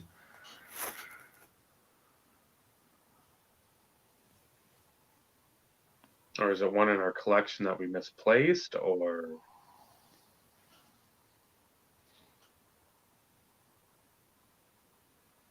I'm not to close off the whole grading thing. It's taken a different purpose than what grading was meant for. It's now the precedent for asking premiums for stuff, more so with modern stuff than what it was before. Ooh. Well, there's a few on my list that I'm still looking for. And I've been collecting Terrell Davis since 95. Now, that doesn't mean that I haven't seen it before and for whatever reason just didn't pull the trigger. But there's always going to be cards on my list. Yeah, the one I think of is the 2000 tops, and I've said it before, the MVP promotion of Dennis Northcutt. I've never seen it. And again, it's probably a $5 card. But it was one where, again, depending on, it was like a crash of the game. Like you had Terrell Davis that year, he won the MVP, boom, then you got like a special, I think 20 or 25 card set, because I think it went player of the week. So like Warner might have had like 2 or 3 weeks, so he had 2 or 3 different cards in the set. And then I think there was like some special card for whoever the MVP winner was, but I've never seen the Northcutt, and I'd probably pay $40 for that, maybe 50. And I've never, it's not even worth a tenth of that. But again, it's one that I've never seen. It's one that I know exists too. That's not like one where you're like, oh, it might be speculative if it's out there or not. I know it's out there. And I should be able to buy 2000 Topps boxes for cheap because Tom Brady's not in there. Correct. But Brady in the heading or the listing, it still goes for a lot more than it should.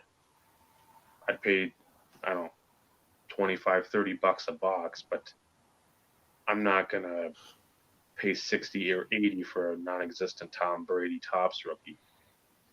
Yep. And that's because people don't educate themselves and know that he's not in Topps. No, that'd take too much time. But yeah, that's the one that I think I'd put at the very top. Besides, again, the Collins PMG green, which I know I've seen. I was stupid enough in '98 not to buy it, and regret it all these years later. Well, and that's typically the ones that are on my list, the ones that have the quote unquote iconic title that you've seen from time to time, but yet for whatever reason you didn't pull the trigger for whatever reason, whatever that may be. But now the fact of some of the asking prices, it's hard to, as much as what you want something, the whole objective is to never overpay. And when you look at a listing, whether it be a straight buy it now or a buy it now best offer, and you think that somebody's crazy and that's just way too high, then that's where patience comes into play. If you feel comfortable paying that price, then by all means. It's all about going into it without the fear of, the buyer's remorse type thing. Don't ever walk away sitting there going, crap, should I have spent that kind of money on anything? Because then you're collecting is, I don't want to say it's gone to the extreme, but at the same time, you don't ever want to feel like you overpaid to where you're sitting there going, oh crap, should I have done this? It just, and for me, there's times in which I've paid big bucks. Probably not as much as what Dave has on some of his hockey stuff, but walking away, even paying that price and knowing what you're getting, to sit there and go, this is freaking badass. I really wanted this, and I didn't have an issue sending that pay now, whether it be a buy it now or an offer. Don't ever, ever, ever, ever, ever because that leads to the possibility of getting card broke, and then you having a different thought process when it comes to collecting. You know, it's supposed to be fun. You're supposed to be able to do it in your means. You don't want to go crazy, but you still want to enjoy it. So, like for me, as I've always said, I have a budget. And there's times in which I don't buy anything over a month. So that budget carries over, which gives me sometimes those opportunities to be able to get a bigger card, but yet still never walk away sitting there going, "Oh crap, I should have never bought this." And I don't ever want to get to that point ever. Because then the hobby isn't fun. It's not a hobby anymore. Yep. There's times I don't buy anything for a month either. And then I wake up from my dream. Yeah, exactly. That's the difference, though, between your vast subjects that you collect and then somebody like me. Well, yeah, that's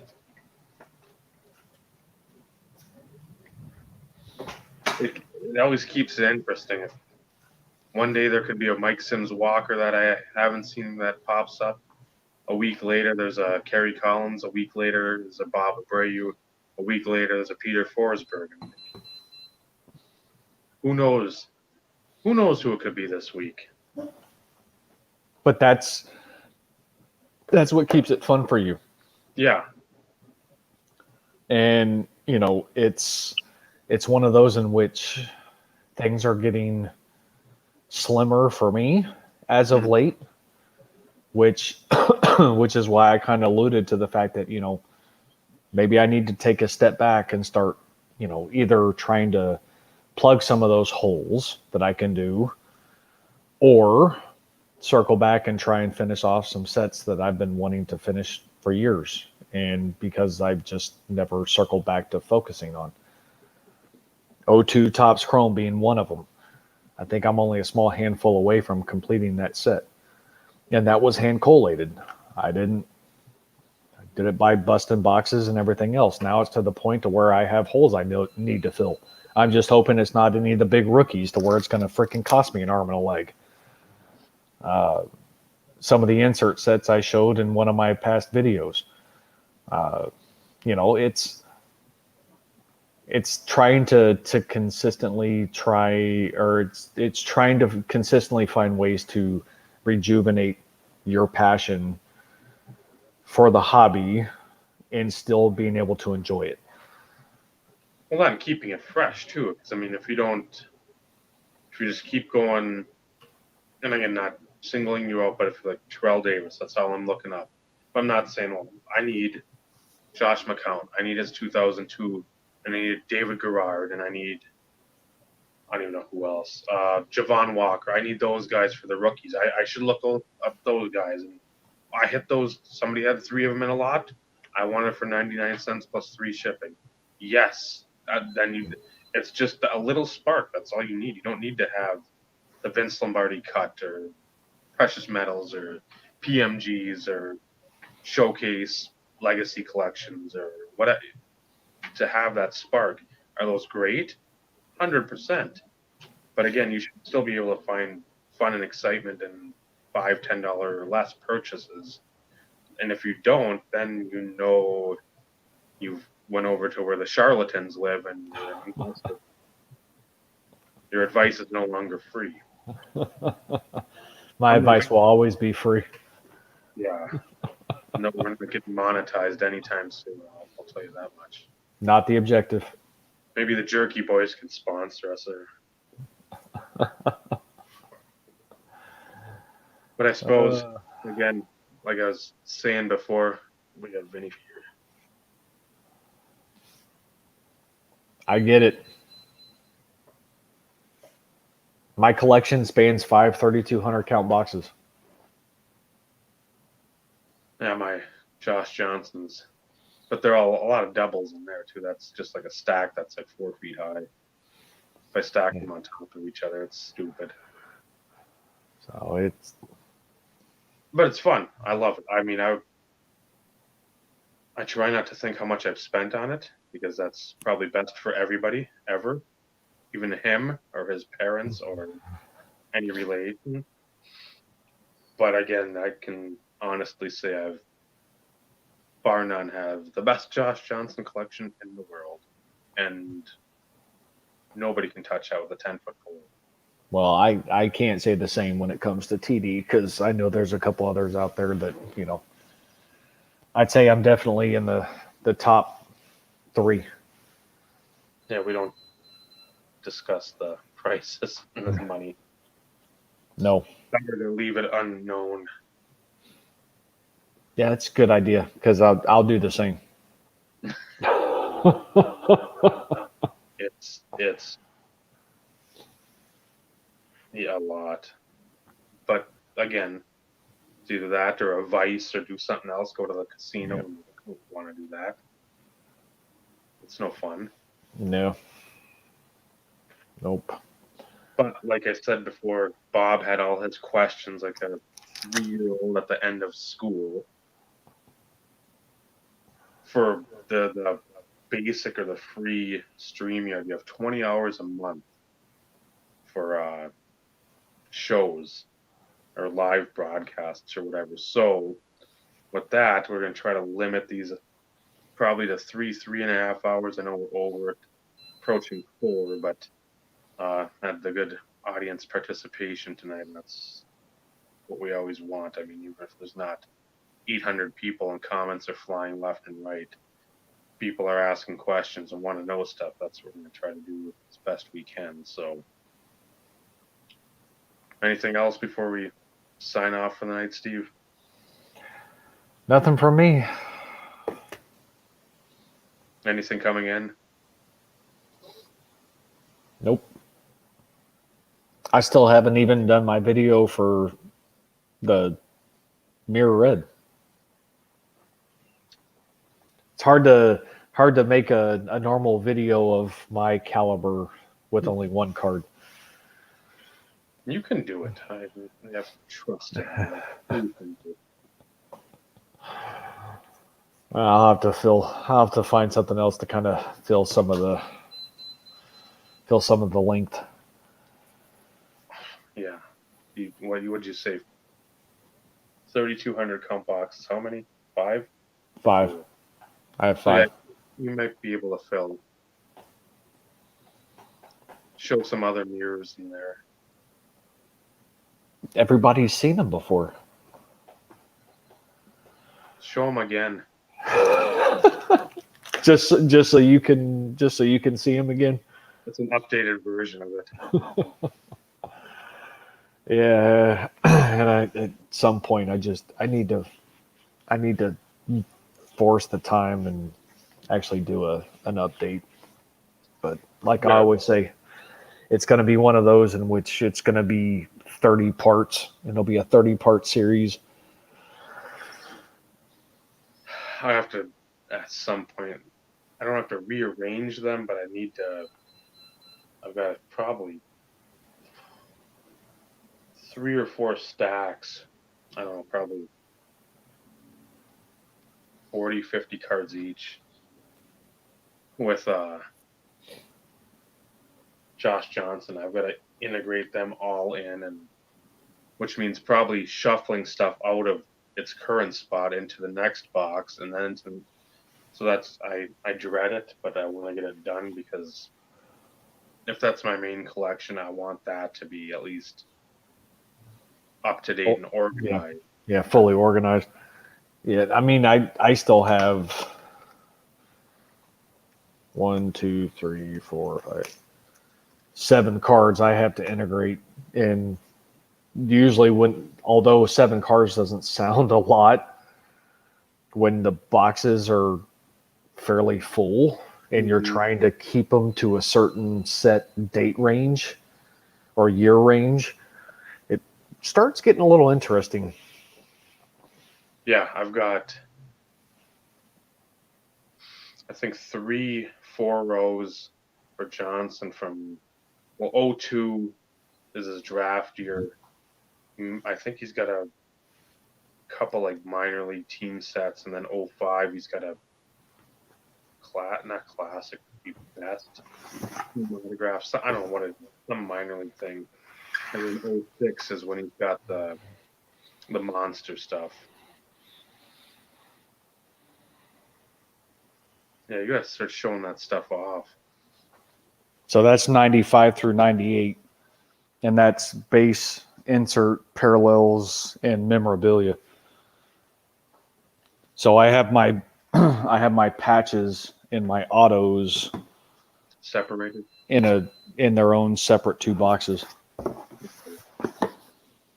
So I think you went through that one of those with us, Michael and I think. Not fully. Well, I mean, no, I bet shuffling through some. Yeah, when I did the live show of the collection purchase, Yeah. I brought the 1 box out there, but so 2 boxes are completely full. So it's 95 through 98, and then 99 through 2001 in the second box, and then 02 in newer in its own box. And that one's not anywhere near full yet, because that's when they started limiting the number of cards that were produced from a base insert parallel perspective. That's when all the most of the stuff was autos and patches and crap. Mm-hmm. Well, it was the thing again, that mid 90s to 90, well, some of 99, but then after that, they went away from the inserts.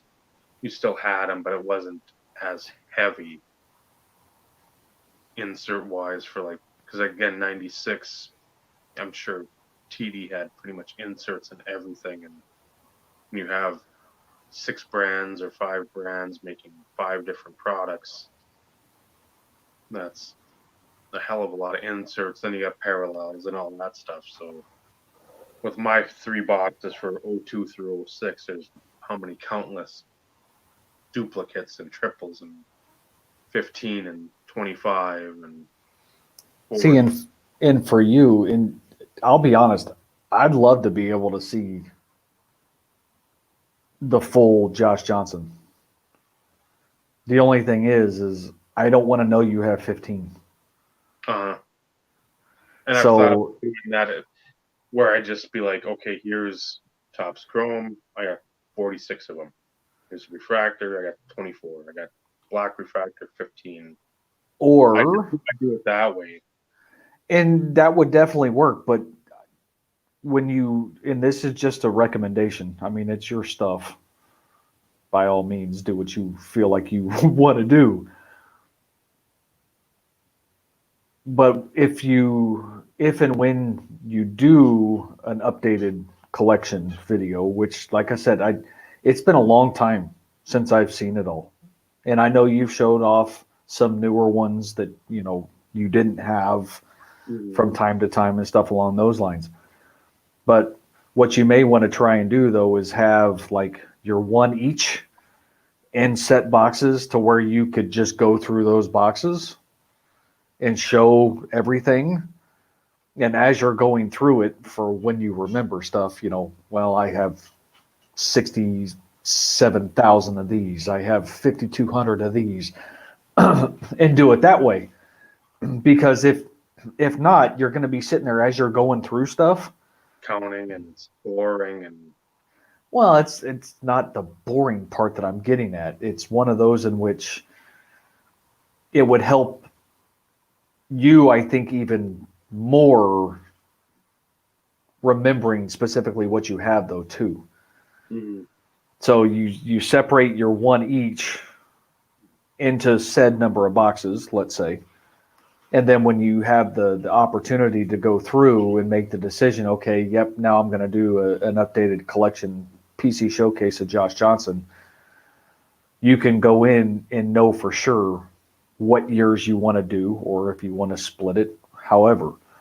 But you can pull out your stack and just go, and then start showing them off that way instead of having to, thumb through so many copies before you can get to the next one. Which that would be, I don't know, 10 or 12 different cards that I've got. Far too many. Like the Bowman draft, I've probably got over 150, maybe 200. The draft Chrome, I've probably got close to 100. Number of unique cards. Yep. It's always that. For me, anyway. I mean, I just have a terrible obsession with Josh Johnson. That's because I don't want like anyone else. Like, why I don't want 20 Pinnacle masks. I'd like them, but I'm not going to pay that much to get 20 of them. Johnson, I have paid as little as like 99 cents for Topps Chrome Auto. I paid probably like 15 when he was hot. And then even then, I'm like, no, I can't do that anymore because it's just, I'm paying out of my, what I'd like to pay. But yeah, it'd have to be unique cards. It's, Yep. I most player collector, like the true, not just trying to bump numbers, it would be the same thing. I mean, again, Zenith, if I can get the key cards of anyone I'm collecting, even if I start like more of the Favre stuff, I get heavier into that Z team. If I pick up 3-4 copies of that because it's $10, I'm happy. Do I want them? Not necessarily, but at that price, you can't pass them up. At least for me. And that's kind of what Vinny alludes to, you know, unique and then doubles of the cards that you love. And that's, I mean, that's a fair assessment. For me, as I said, me personally, it falls down to unique. I've sold dupes of Terrell Davis frequently from an insert parallel perspective to, you know, replenish and get other cards to add to that player collection. So it's one of those in which I would think the vast majority of a player collector will go with unique. Yeah, if the rookies are cheap as shit, I mean, it's like if like TD SPs were say $2 a pop, like raw, that'd be probably all over that Josh Johnson stuff. Where again, Topps Chrome, if they're like 99 cents to $2 plus shipping, if I can combine that with something else, I'm super happy. But if the shipping's like low, I'm in just because again, I can't stay away. It's horrible. It's absolutely horrible. Well, I keep all my rookies of TD, and that's, you know, you get a ton of them when you buy collections and stuff along those lines. But I don't go looking for them. I don't go trying to see how many I can get, but I do keep them. It's like with Brodeur, he's got, I think, just the score rookie. And I mean, I see that thing in lots all the time, and I'm like, should I start just picking these up? I'm like, I can't. I got a 9 Canadian and I got a 9 American, and I'm like, that's enough. That's unless I find the 10s for super super cheap, I'm perfectly fine with those two. So why don't you loan Vinny 20 grand so he can get his Lemieux OPG 10? So let me go look through all my basketball stuff. I should probably have that kind of coin in there. My modern garbage that again, if Tatis were to win like the MVP, I got not a lot, but I know I've got not like Bob does. He's got some nice Tatis stuff. I got like I think the pink chrome rookie refractor from the Topps Chrome. I don't know what that goes for. I'm sure it's a decent amount. But I've got the chrome, I've got the base, I've got a Stadium Club red. I've got the Topps rookie debut gold that I pulled out of the pack of updates. So it could be another windfall of money.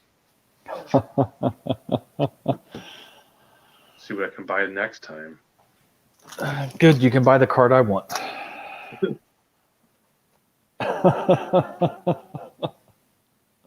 Well, I was hoping you didn't have that totally certified gold. That was like one I was gonna jump on because again I saw, I think there's one on eBay, but it's graded. So I was hoping if I watched it, because some of these guys come down in the price. Yep. They send those I random offers. hope he comes down and have surprise packages. But then you're like, oh, I've already got that one. Fuck. There goes Russell, man. Yep. All right. A little over 4 hours. Yeah, that's a good length, I think, and then some. Yep. Because I'm actually having to get up earlier. My kiddo starts actually face-to-face instruction tomorrow. They're doing hybrid. Yeah, So, they only in school. So that's fun up here. yeah. I'm hoping for no hybrid or any of that, but I'm sure at some point it's gonna. Well, it's 2 days a week and every other Friday that they go to in school, and there's only a certain limited number of kids that are at the school during that time because it's based on last name. And then so mine Monday, Wednesday, every other Friday, and then others will go Tuesday, Thursday, every other Friday. But those off days that they're still doing the remote learning stuff. So Yeah, it's all in school so far, and again, it just started today. But again, just wait till something pops off in there, and guess what? Then it's shit hits the fan. So yeah. No, my kiddo's been in school for a week and a half, but it's all been remote. So this week is what starts those who decided to do hybrid. So yeah, it'll be interesting, but kiddo, this was the kiddo's decision. This was not parents' decision. I mean, 13 years old, well, at least my 13-year-old has a pretty good head on her shoulders. So she felt as though that was the best way for her to, continue her learning. So got to support her. yeah, I know there's people up here that you could do the distance thing. I'm like, no, I get her in school. She wants to.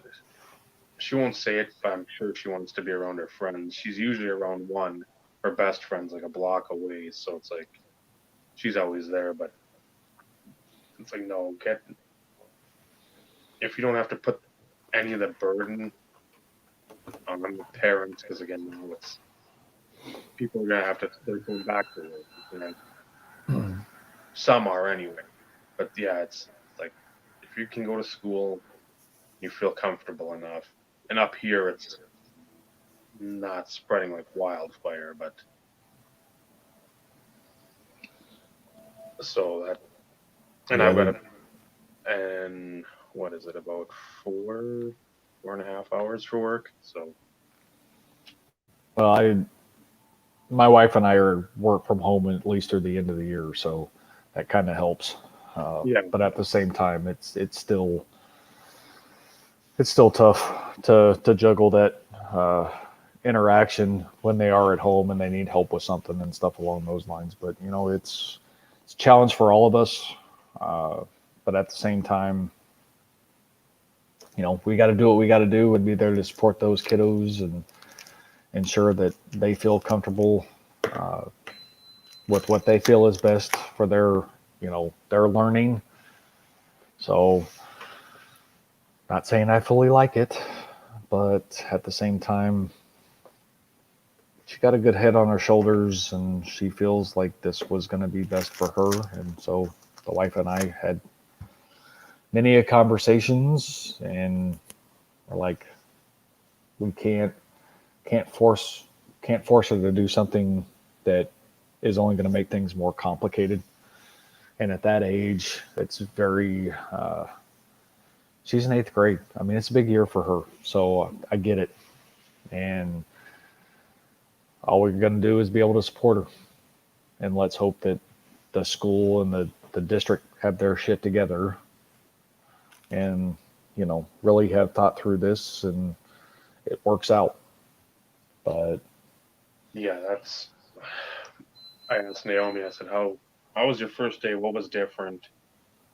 What'd you do for recess? Because now, what'd she say tomorrow? Recess was at like 9 a.m. Why? Why an hour after you get to school are you playing out there? That doesn't make any sense to me at all. spreading it out. And she said that, but I'm like, then, well, what are you doing? Well, hula hoops. We're playing four square, and we're playing kickball. I'm like, okay, well, not to be negative Nancy and Dave Downer. Like, everybody's touching whatever four square ball you're using. Everybody's touching the kickball. I don't expect everybody to stand out there like zombies that are just milling about. But at the same time, I'm like, you can't have all these standards in place or whatever, and then like, oh, this other part, just who cares? Right. Then everybody, as soon as you get off that playground, you better not touch your face. That's on you.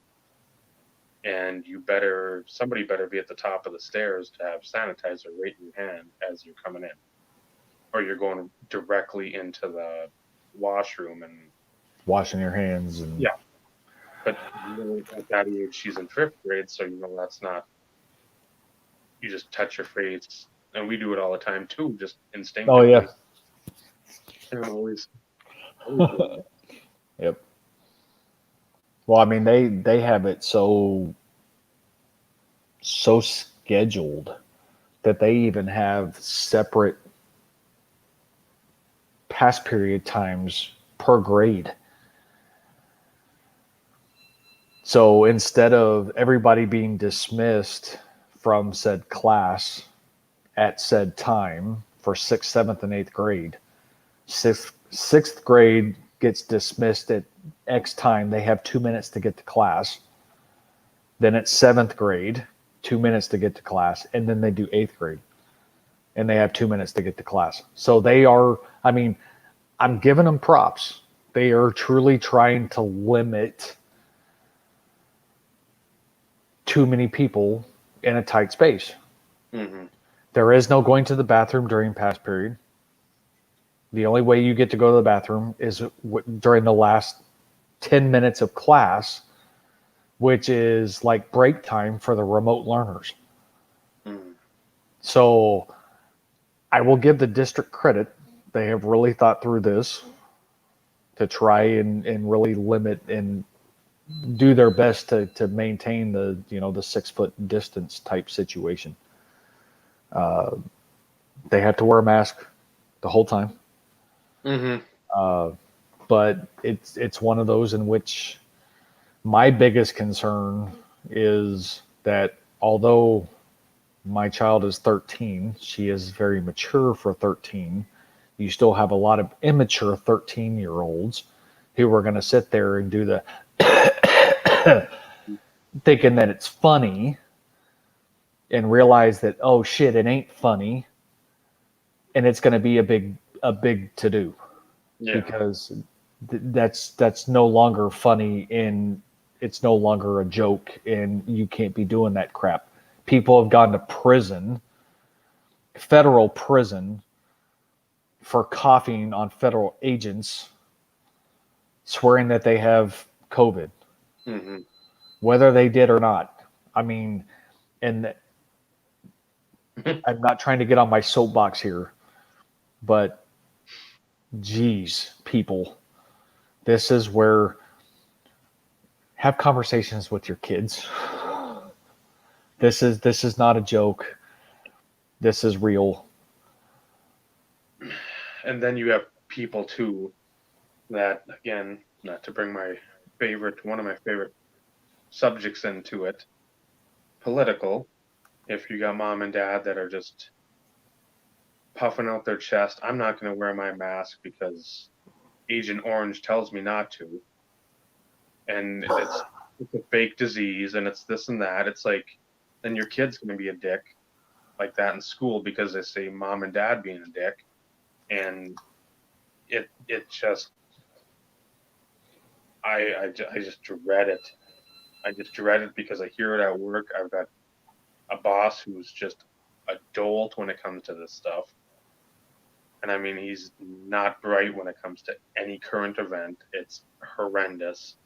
And then you hear people in there, it's a fake disease, and then libtards, and it's like just, if you have the flu, you wouldn't do it. Yep. If you have pneumonia, you're not going to do it. Act like a reasonable adult.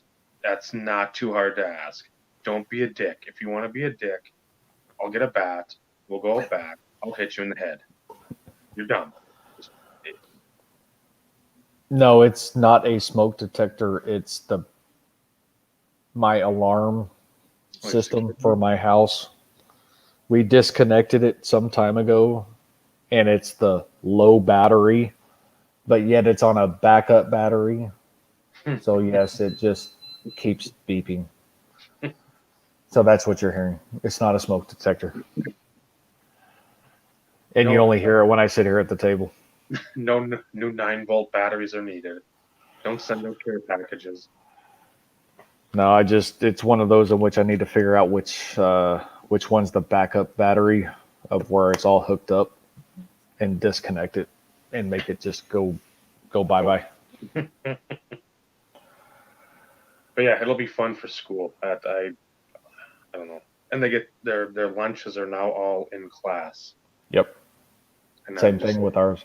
Because I asked, how does that work? Because what do you do when you're done? And she's like, oh, they put a big bin in the middle of the hallway and then you dump your stuff in there. I'm like, well, that just seems stupid, but whatever. I'm like, I don't even care at this point. Do whatever you want. I just want the stuff to go away because it's up on the North Shore. They had in Grand Marais, the grocery store we went to, one person per party, and you had to use a cart. That way they knew how many people were in the store. The liquor store, one person per party. And I'm just like, I get this, but then at the same time, all you people want people traveling up here to spend their money.